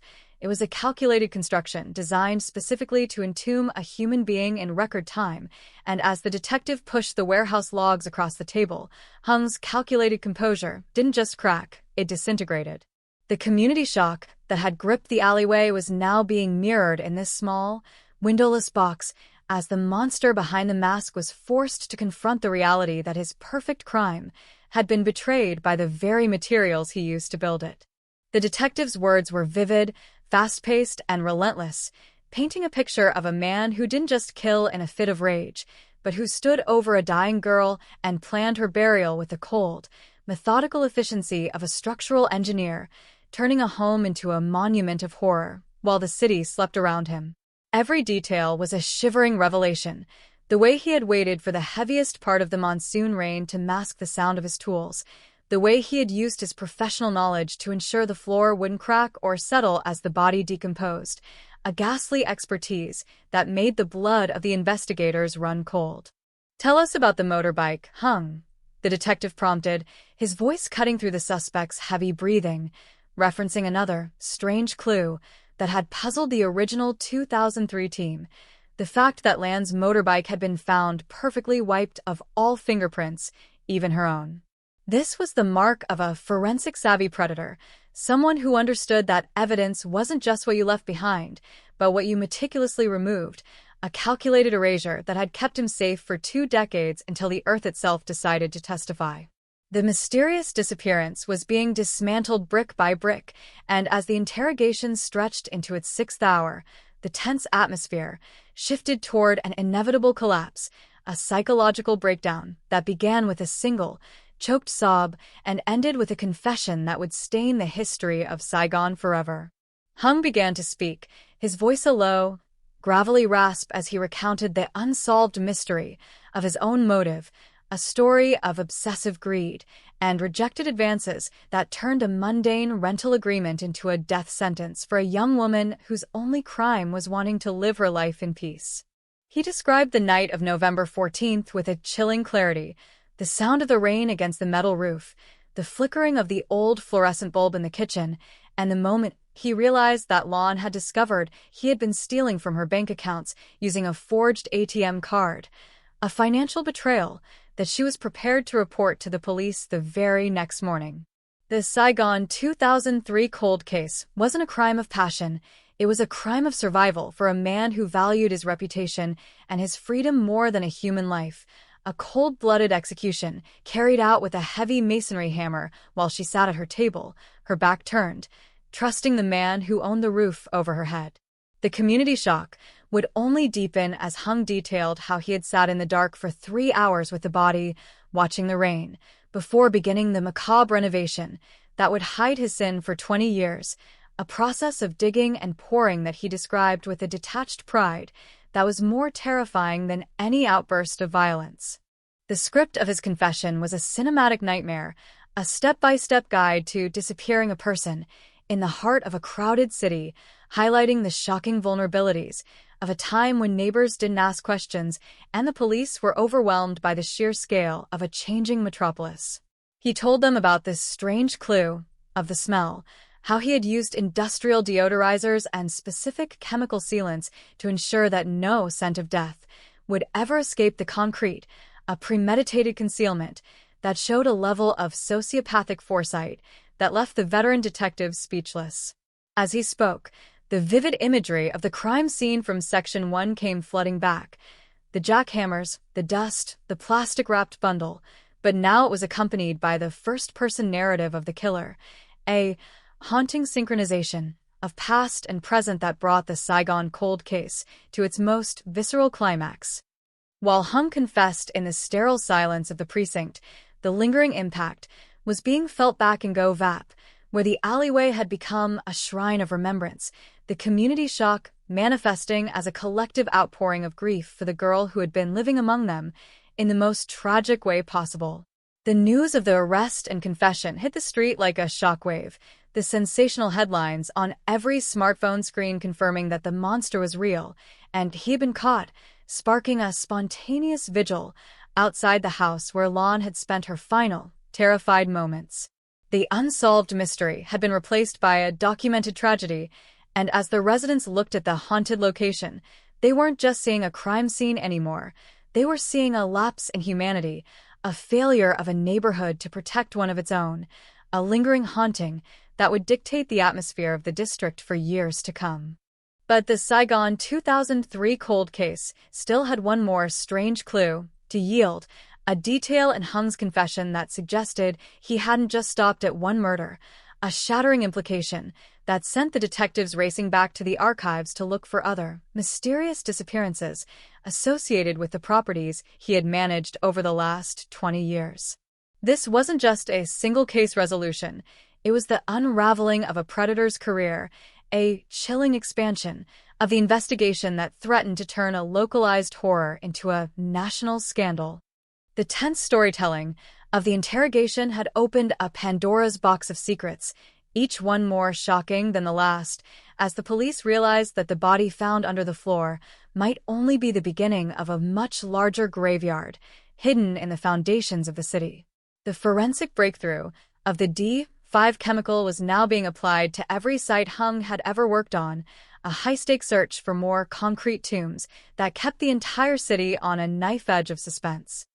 The emotional climax for Lan's family came as they were finally allowed to see the confession transcript, a brutal confirmation of their daughter's final moments that stripped away the last vestiges of phantom hope they had carried for 2 decades. The Saigon 2003 cold case had given them justice, but it had also given them a permanent wound, a vivid memory of a betrayal so deep it defied the laws of nature. And as they prepared to finally lay Lan to rest in their family plot, the community shock turned into a solemn respect for their endurance and their grief. The cinematic voiceover of this tragedy was reaching its final, haunting notes, a reflection on the fragility of safety and the unseen darkness that can exist in the heart of a bustling, vibrant city. A reminder that the stories we tell ourselves to feel safe are often built on a foundation of secrets that are just waiting for a moment of truth to break through. As the sun set over the police station, casting a long, crimson shadow across the courtyard where the transport van waited to take Hung to the high-security prison, the Saigon 2003 cold case felt like a chapter of history finally being closed, yet the haunting memories remained, etched into the minds of the investigators, the neighbors, and the family. The mysterious disappearance was solved, the strange clue had done its job, and the community shock had settled into a quiet vigilance, a lingering awareness that the floor beneath our feet isn't always as solid as it seems. This sensational journey from a renovation discovery to a serial killer investigation had transformed the city's understanding of its own past, proving that time is no shield for the guilty and that the truth, once unearthed, has a power that no amount of concrete can ever suppress. The echo of the heavy steel door slamming shut behind Hung served as the final punctuation mark to his 6-hour confession, but for the cold case unit, the Saigon 2003 cold case was no longer a contained tragedy. It had mutated into a sprawling forensic nightmare. As the night deepened over the city, a secondary team was already back at the GoVap house, not with jackhammers this time, but with ground-penetrating radar, a technological advancement that the original investigators in 2003 could only have dreamed of. They were looking for more than just remains. They were looking for anomalies in the density of the earth, a strange clue that Hung had let slip during his final moments of breakdown. I wasn't the only one who used that floor. This cryptic admission sent a new wave of community shock through the alleyway as the realization dawned that the concrete tomb might have been a shared secret, a dark collaboration between Hung and an unidentified associate who had helped him source the materials for his macabre construction. The radar pulse swept through the living room, the digital screen flickering with ghostly outlines of the substrate, revealing a series of unnatural disturbances that stretched beyond the kitchen and into the narrow corridor, suggesting that the house in GoVap was not just a home, but a meticulously engineered graveyard. The vivid language of the crime scene technicians grew hushed as they mapped out a second cold case anomaly, a pocket of air trapped deep within the foundation that didn't match the original blueprints of the house, a discovery that promised a second shocking revelation in a case that had already broken the city's collective heart.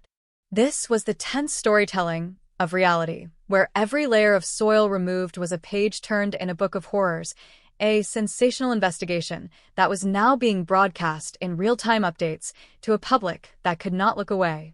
Who was Hung's associate? The detectives began a high-stakes deep dive into the personnel records of the 2003 construction firm, looking for a shadow figure who had worked alongside the killer, someone who shared his specialized knowledge of industrial sealants and concrete preservation. They found a name, Min, a man who had disappeared from the company's payroll exactly 3 days after Lan's mysterious disappearance, a man who had no permanent address, no family, and no digital footprint, another phantom of the past, who had slipped through the cracks of a burgeoning city. The manhunt was now a double pursuit, a race to find Min before he realized that the Saigon 2003 cold case had been unearthed, a tense standoff played out across the provinces of Vietnam as the police tracked a trail of aliases and forgotten identities. The community shock in GoVap had now reached a fever pitch of paranoia and suspicion, with neighbors looking at one another and wondering who else had been there in 2003, Who else had seen the bags of cement being carried into the house, and who else had chosen to look the other way? The lingering impact of this case was a shattering of trust, a realization that the bystander effect can have lethal consequences, and that a silence maintained for 20 years is its own kind of crime.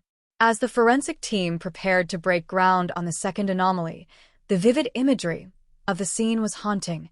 The blue-white glow of the floodlights, the dust-choked air, and the solemn faces of the investigators who knew they were about to find another lost soul reclaimed from the darkness. Cold case, mysterious disappearance, strange clue. The headlines were no longer just words on a screen. They were the pulse of the city, a rhythmic drumbeat of justice that refused to be silenced. And as the first shovel hit the corridor floor, the tense atmosphere was so thick it felt like walking through wet cement. The discovery of a second set of remains, buried deeper and with even greater forensic precision, was the ultimate shock, a twist that elevated Hung from a murderer to a systematic predator, and the Saigon 2003 cold case into a national tragedy of unprecedented scale. This second victim, a young man whose mysterious disappearance in early 2004 had never even been linked to the house, was the final proof that Hung's concrete obsession was a serial compulsion, a dark architecture of death that had been operating in the shadows of Saigon for a generation. The emotional climax of this section isn't just the discovery, but the shattering realization that the city we walk through every day is built on layers of secrets, and that the solid ground beneath our feet is sometimes nothing more than a thin veneer of normalcy covering a foundation of pain. The cinematic voiceover of this investigation continues to haunt the listener, a reminder that justice is a patient hunter, and that even after 2 decades, the earth will always give up its dead to those who have the courage to dig. The Saigon 2003 cold case was a monument to the fallen, and as the second body was carefully lifted from the earth, the lingering haunting of the Go Vap district grew even deeper, a shadow that would never truly fade, a legacy of secrets that was finally, painfully, being brought into the light. The discovery of the second body beneath the corridor floor acted as a seismic shock that shattered the remaining fragments of Hung's defense, transforming the investigation into a full-scale forensic excavation of every property he had ever touched, a macabre audit of a career built on blood and stone. The atmosphere in the Go Vap alleyway turned from somber to electric with horror as the vivid imagery of the second retrieval, a set of remains bound in the same industrial plastic, confirmed the existence of a pattern of predation that had been operating in plain sight for 2 decades. This was no longer just about lawn. It was about the systemic failure of a city to notice the gaps where people used to be, a mysterious disappearance multiplied by the cold mathematics of a serial killer's convenience. The strange clue of the D5 chemical was now the primary lens through which the detectives viewed Hung's entire life, tracing his movements from site to site, year to year, looking for the telltale signature of a floor poured too thick or a renovation completed too quickly, a shivering realization that the city's rapid expansion had provided the perfect camouflage for a monster in a hard hat. As the Saigon cold case deepened, the hunt for Min, the phantom associate, became a desperate, high-stakes pursuit that led investigators into the dark heart of the city's underground labor market, a world of untracked identities and cash-in-hand secrets. They found that Min hadn't just disappeared. He had been erased, his existence scrubbed from official records with the same professional precision used to seal the concrete tombs in Go Vap, suggesting that Hung wasn't just a killer, but a manager of silence. The tense storytelling of the case took a shocking turn when a retired police captain who had worked the original 2003 missing person file came forward with a haunting memory of a witness who had been dismissed as unreliable, a homeless man who had claimed to see 2 men carrying heavy, human-shaped rolls of plastic into the house at 3 a.m. This missed opportunity for justice sat like a heavy weight on the conscience of the department, a reminder that the Saigon 2003 cold case could have been solved 20 years ago if the community shock had been met with forensic courage instead of administrative apathy. The sensational news of the second victim's identity. A young university student named Nam, who had disappeared in 2004 while looking for a room to rent, sent a new wave of trauma through the community as the macabre reality of Hung's method became clear. He used the promise of shelter to lure the vulnerable into his concrete trap. This predatory hospitality was the ultimate betrayal of the city's social fabric, a chilling detail that made every renter in Saigon look at their landlord with newfound suspicion, wondering if the strange thud they heard in the night was just the house settling or the sound of a life being buried.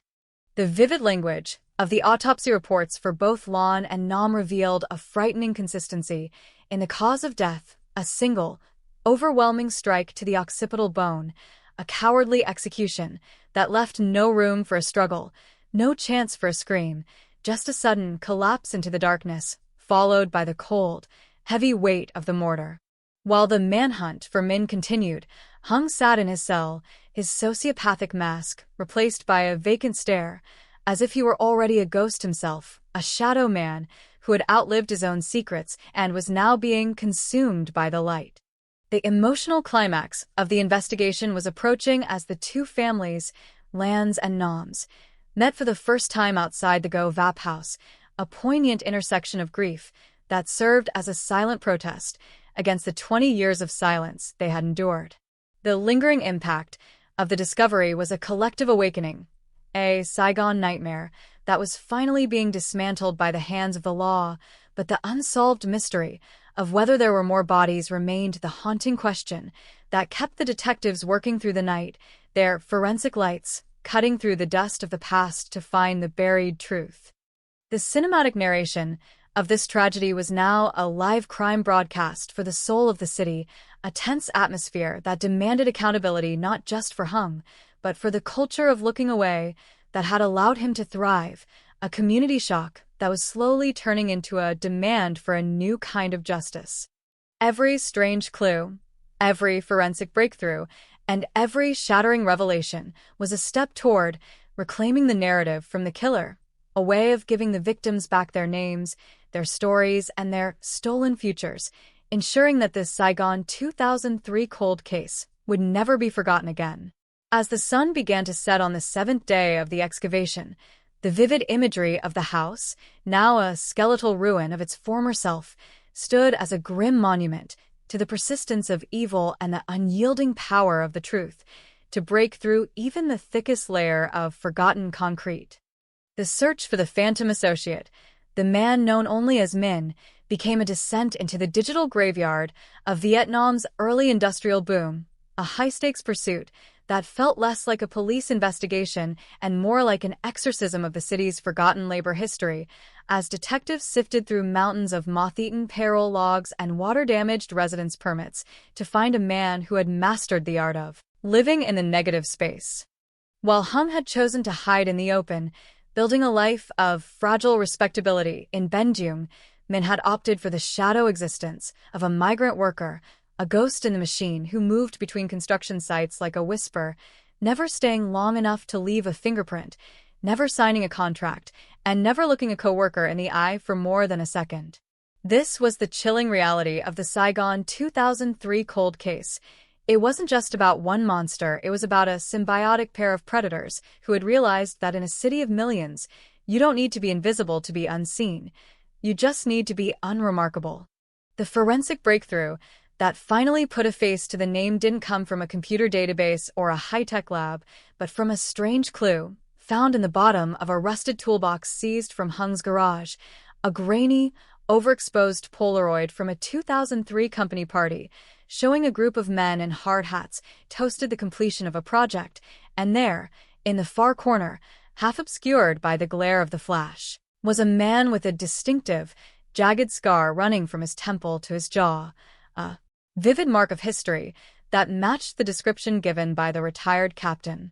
This photograph was the first crack in the mirror of Min's anonymity, a shattering revelation that gave the cold case unit a visual target, and within 48 hours, the manhunt had shifted its focus to a remote aquaculture farm in the Mekong Delta, where a man with a scarred face had been working as a night watchman for the last 15 years, a secluded fortress of his own making where the only witnesses were the silent, swirling waters of the shrimp ponds. The tense storytelling of the raid on the Delta was a masterclass in tactical suspense as the police moved in under the cover of a thick, riverine mist that felt like the breath of the dead, rising from the silt, their boots squelching in the mud as they surrounded the small, dilapidated shack where the Phantom of Go Vap was supposed to be sleeping. "Police, don't move." The command ripped through the stillness of the marsh, but there was no struggle, no explosive confrontation, only the sound of a man who had been waiting 20 years for the clink of handcuffs to finally set him free from the haunting memories of the concrete tombs. Min didn't run. He sat on the edge of his cot, his scarred face illuminated by the harsh beams of the tactical lights, and simply said, "I knew the earth wouldn't keep them forever," a chilling admission that sent a shudder of shock through the arresting officers. Back in the interrogation room, Min's testimony provided the missing architecture of the Saigon 2003 cold case, a macabre blueprint of how the two men had operated as a cleanup crew for the damned, revealing that the Go Vap house was only the experimental phase of a much larger, multi-property operation that spanned the early 2000s. He described Hung as the architect of death, the one who chose the targets and designed the concrete seals, while he was merely the labor of silence, the one who carried the bags and smoothed the mortar, a distinction of guilt that did little to lessen the horror of the revelation.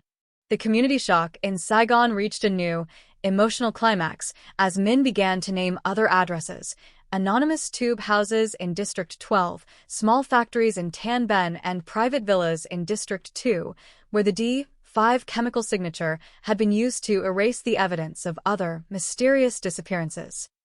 The vivid language of his confession painted a sensational portrait of a city whose very growth was fueled by the blood of the vanished, a Saigon nightmare where every new foundation was a potential hiding place for a secret, and as the detectives listened to the monotonous drone of his voice, they realized they were no longer looking at a cold case. They were looking at a chronicle of a hidden genocide. The strange clue of the strange smell that neighbors had reported in multiple districts over the years suddenly made terrifying sense, as Min explained how they had used industrial-grade deodorants and vacuum sealing techniques to ensure that the scent of the grave never reached the nostrils of the living.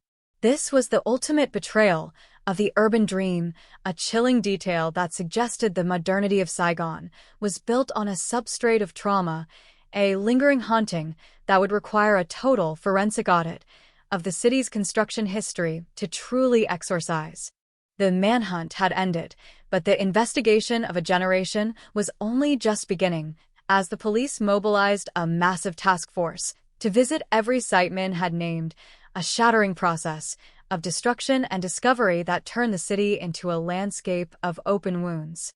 Each new excavation brought a fresh wave of community shock as the remains of missing persons from 2002, 2003, and 2005 were pulled from the earth, their identities reclaimed from the concrete in a slow-motion sequence of justice.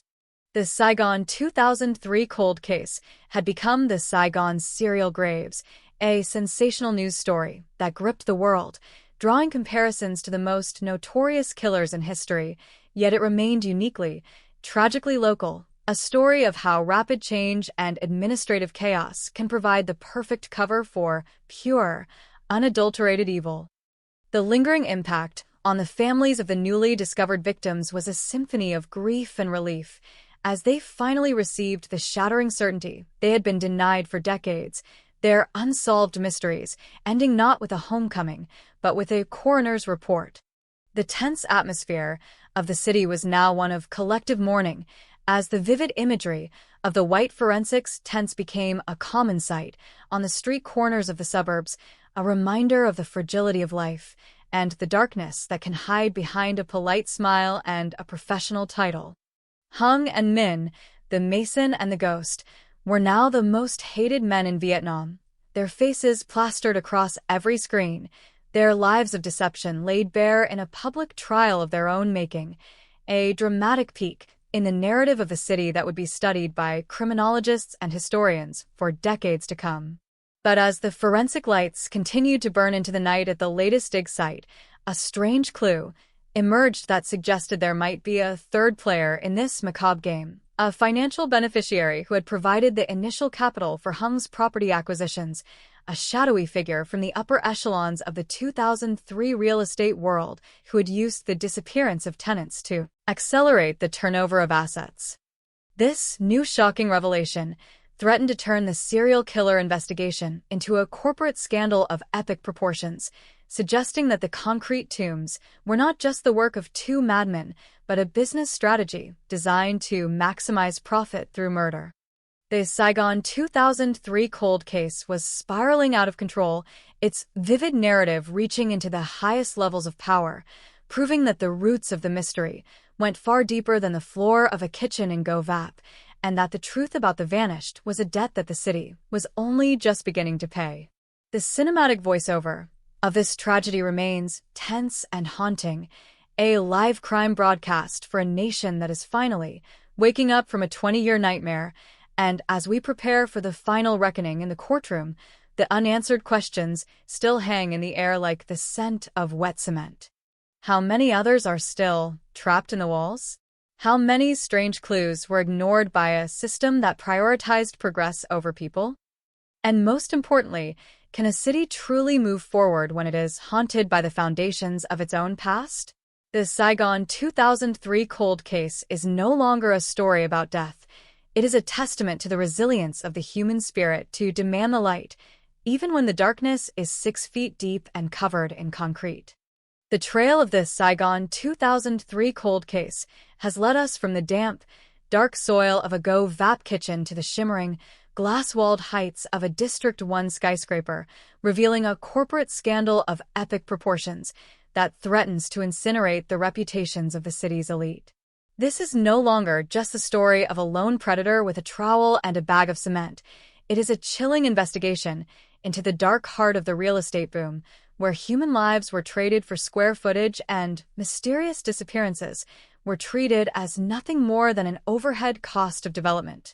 As the detectives followed the financial breadcrumbs left by Min's confession, they stumbled upon a strange clue that changed everything: a series of archived purchase orders for industrial-grade D5 hardening agents, signed not by Hung, but by the executive board of a now-defunct development firm known as Vin Fat Realty. This discovery sent a new wave of community shock through the city as the public realized that the concrete tombs were not just a series of isolated murders, but part of a systematic liquidation strategy used to clear tenants from high-value properties in the early 2000s. The vivid language of the recovered documents paints a sensational portrait of greed, detailing how the company targeted unconnected individuals, migrant workers, students, and orphans like Lon and Nam, who could be erased from the surface of the earth without triggering a massive police response.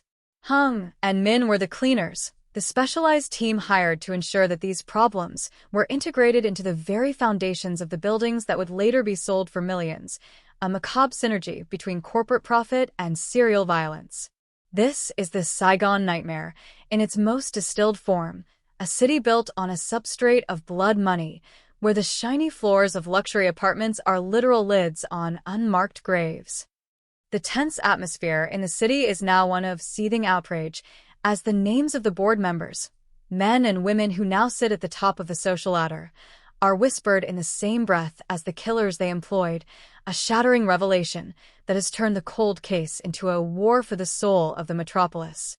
The manhunt has now pivoted to the upper echelons of society, targeting a woman who was once the darling of the Saigon business world, a socialite and philanthropist named Ms. Gwyn, whose personal seal was found on the death warrants, disguised as construction manifests.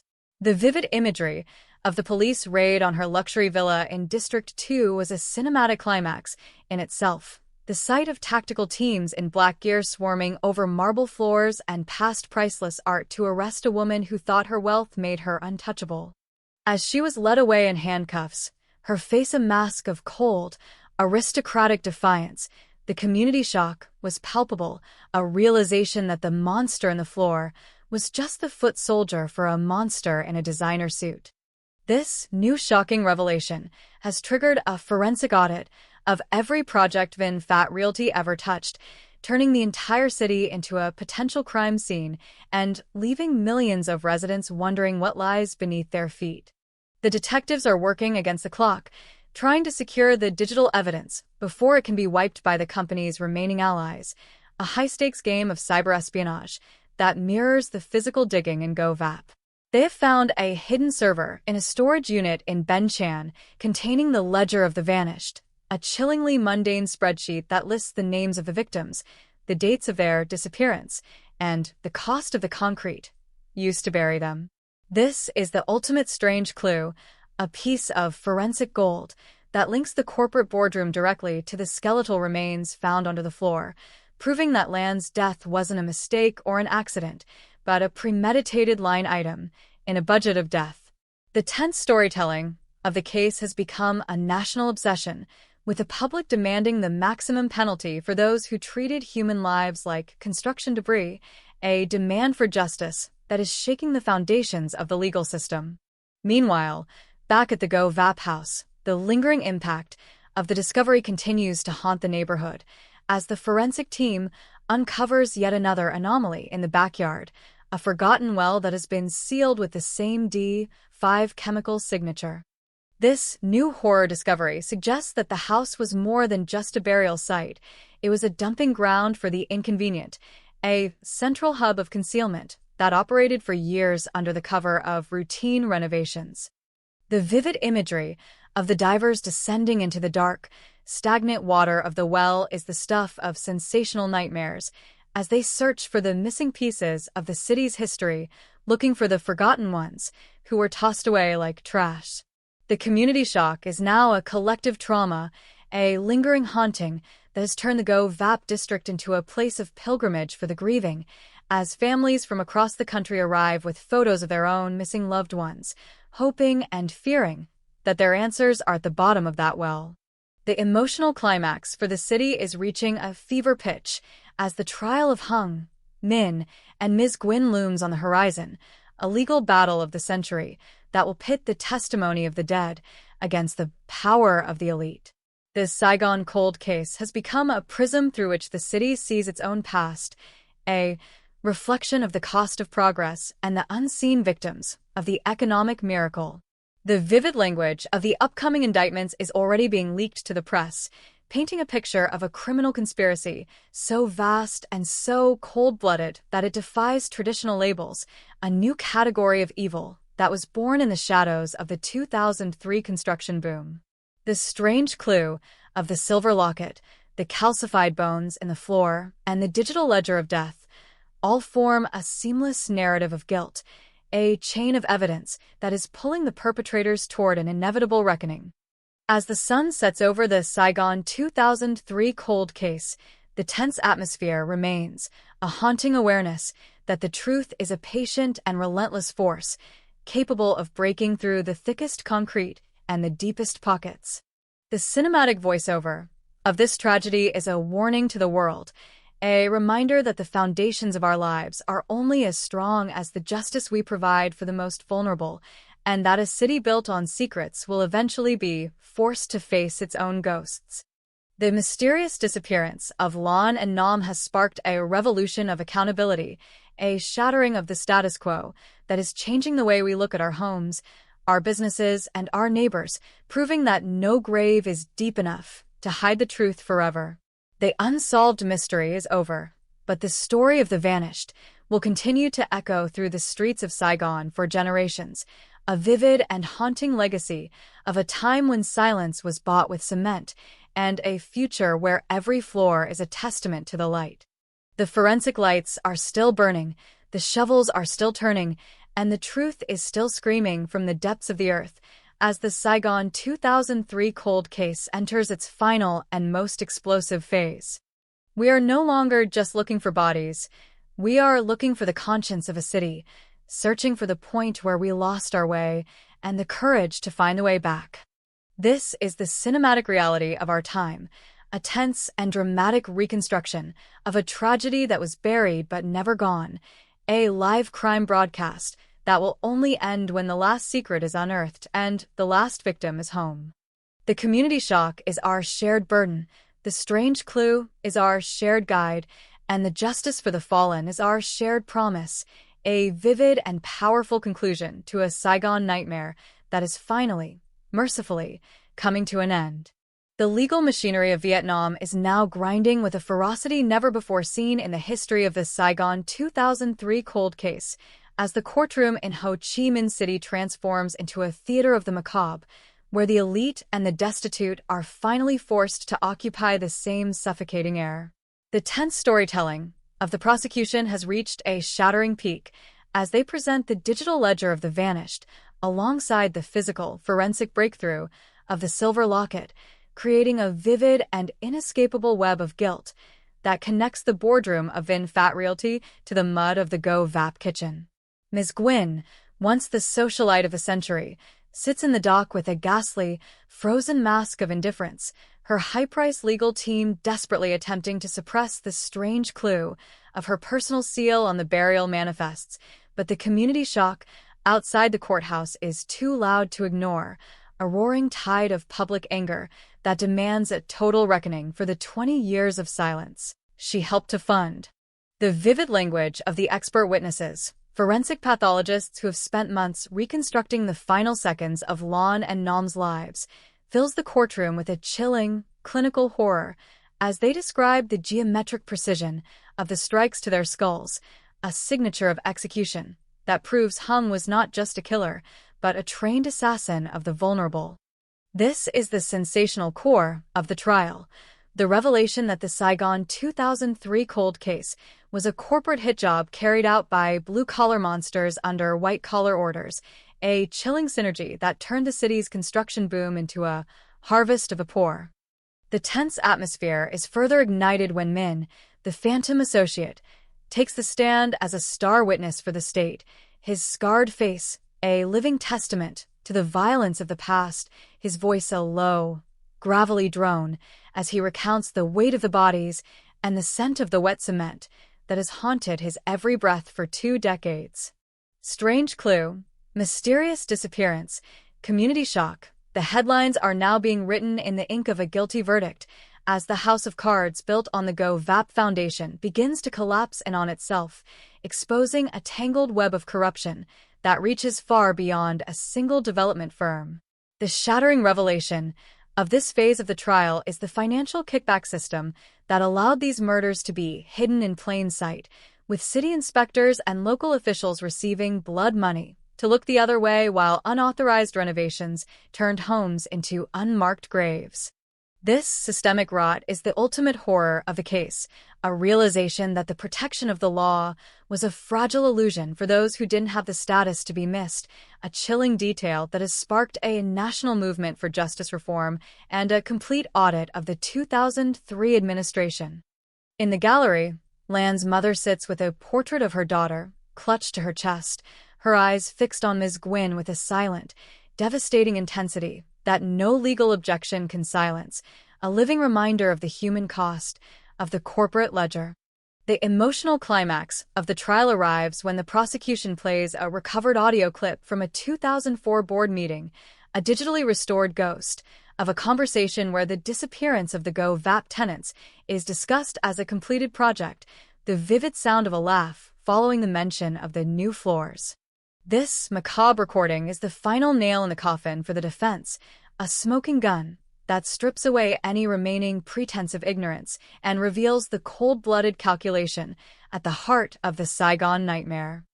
The manhunt is over, the forensics are complete, and the verdict is approaching like a freight train in the night, promising a final resolution to a Saigon 2003 cold case that has redefined the city's understanding of evil and accountability.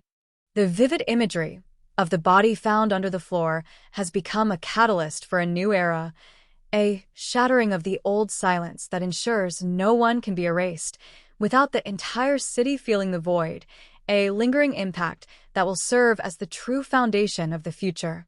As the judge prepares to deliver the final sentence, the tense atmosphere of the city is one of solemn expectation, a community waiting to breathe again after 20 years of holding its breath, a final and haunting note in the cinematic narrative of justice that began with a single, shattering thud in an alleyway in Govap. The Saigon 2003 cold case is no longer a story of what was lost. It is a monument to what was found, a testament to the persistence of the light and the undying power of the truth to break through the concrete and the corruption, a vivid and powerful conclusion to a tragedy that was buried but never gone. The strange clue has led to the ultimate truth, the mysterious disappearance has led to the total exposure, and the community shock has led to a new and unbreakable resolve, ensuring that the ghosts of Govap can finally, at long last, rest in peace.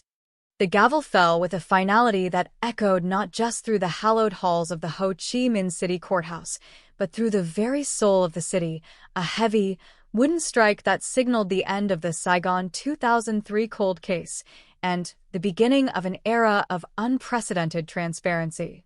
Hung, the mason who built tombs, Min, the shadow who carried the weight, and Ms. Gwyn, the architect of corporate slaughter, were sentenced to the maximum penalties under the law, their lives of deception, ending in the cold, sterile reality of a prison cell, a shattering justice for the lives they had so callously converted into concrete.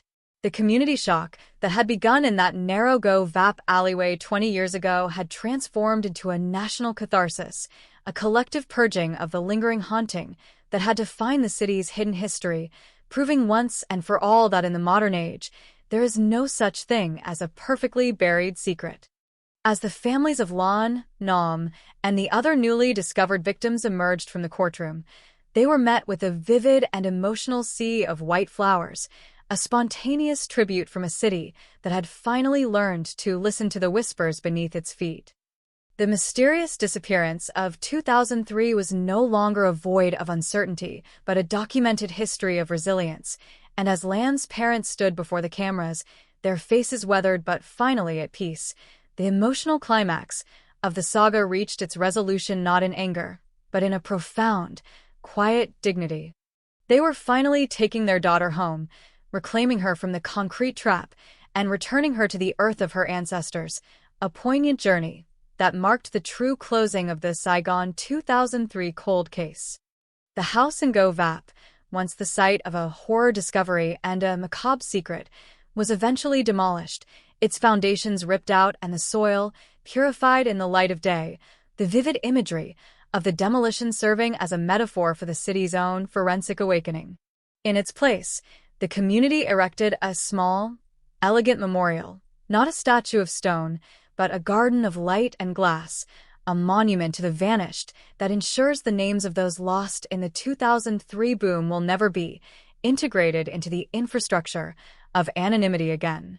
This is the lingering impact of the investigation, a shift in the civic conscience of Saigon, a new vigilance that looks at every strange clue and every sudden renovation with the eyes of a neighborhood that refuses to be silent, a community resolve that is the strongest foundation any city can build.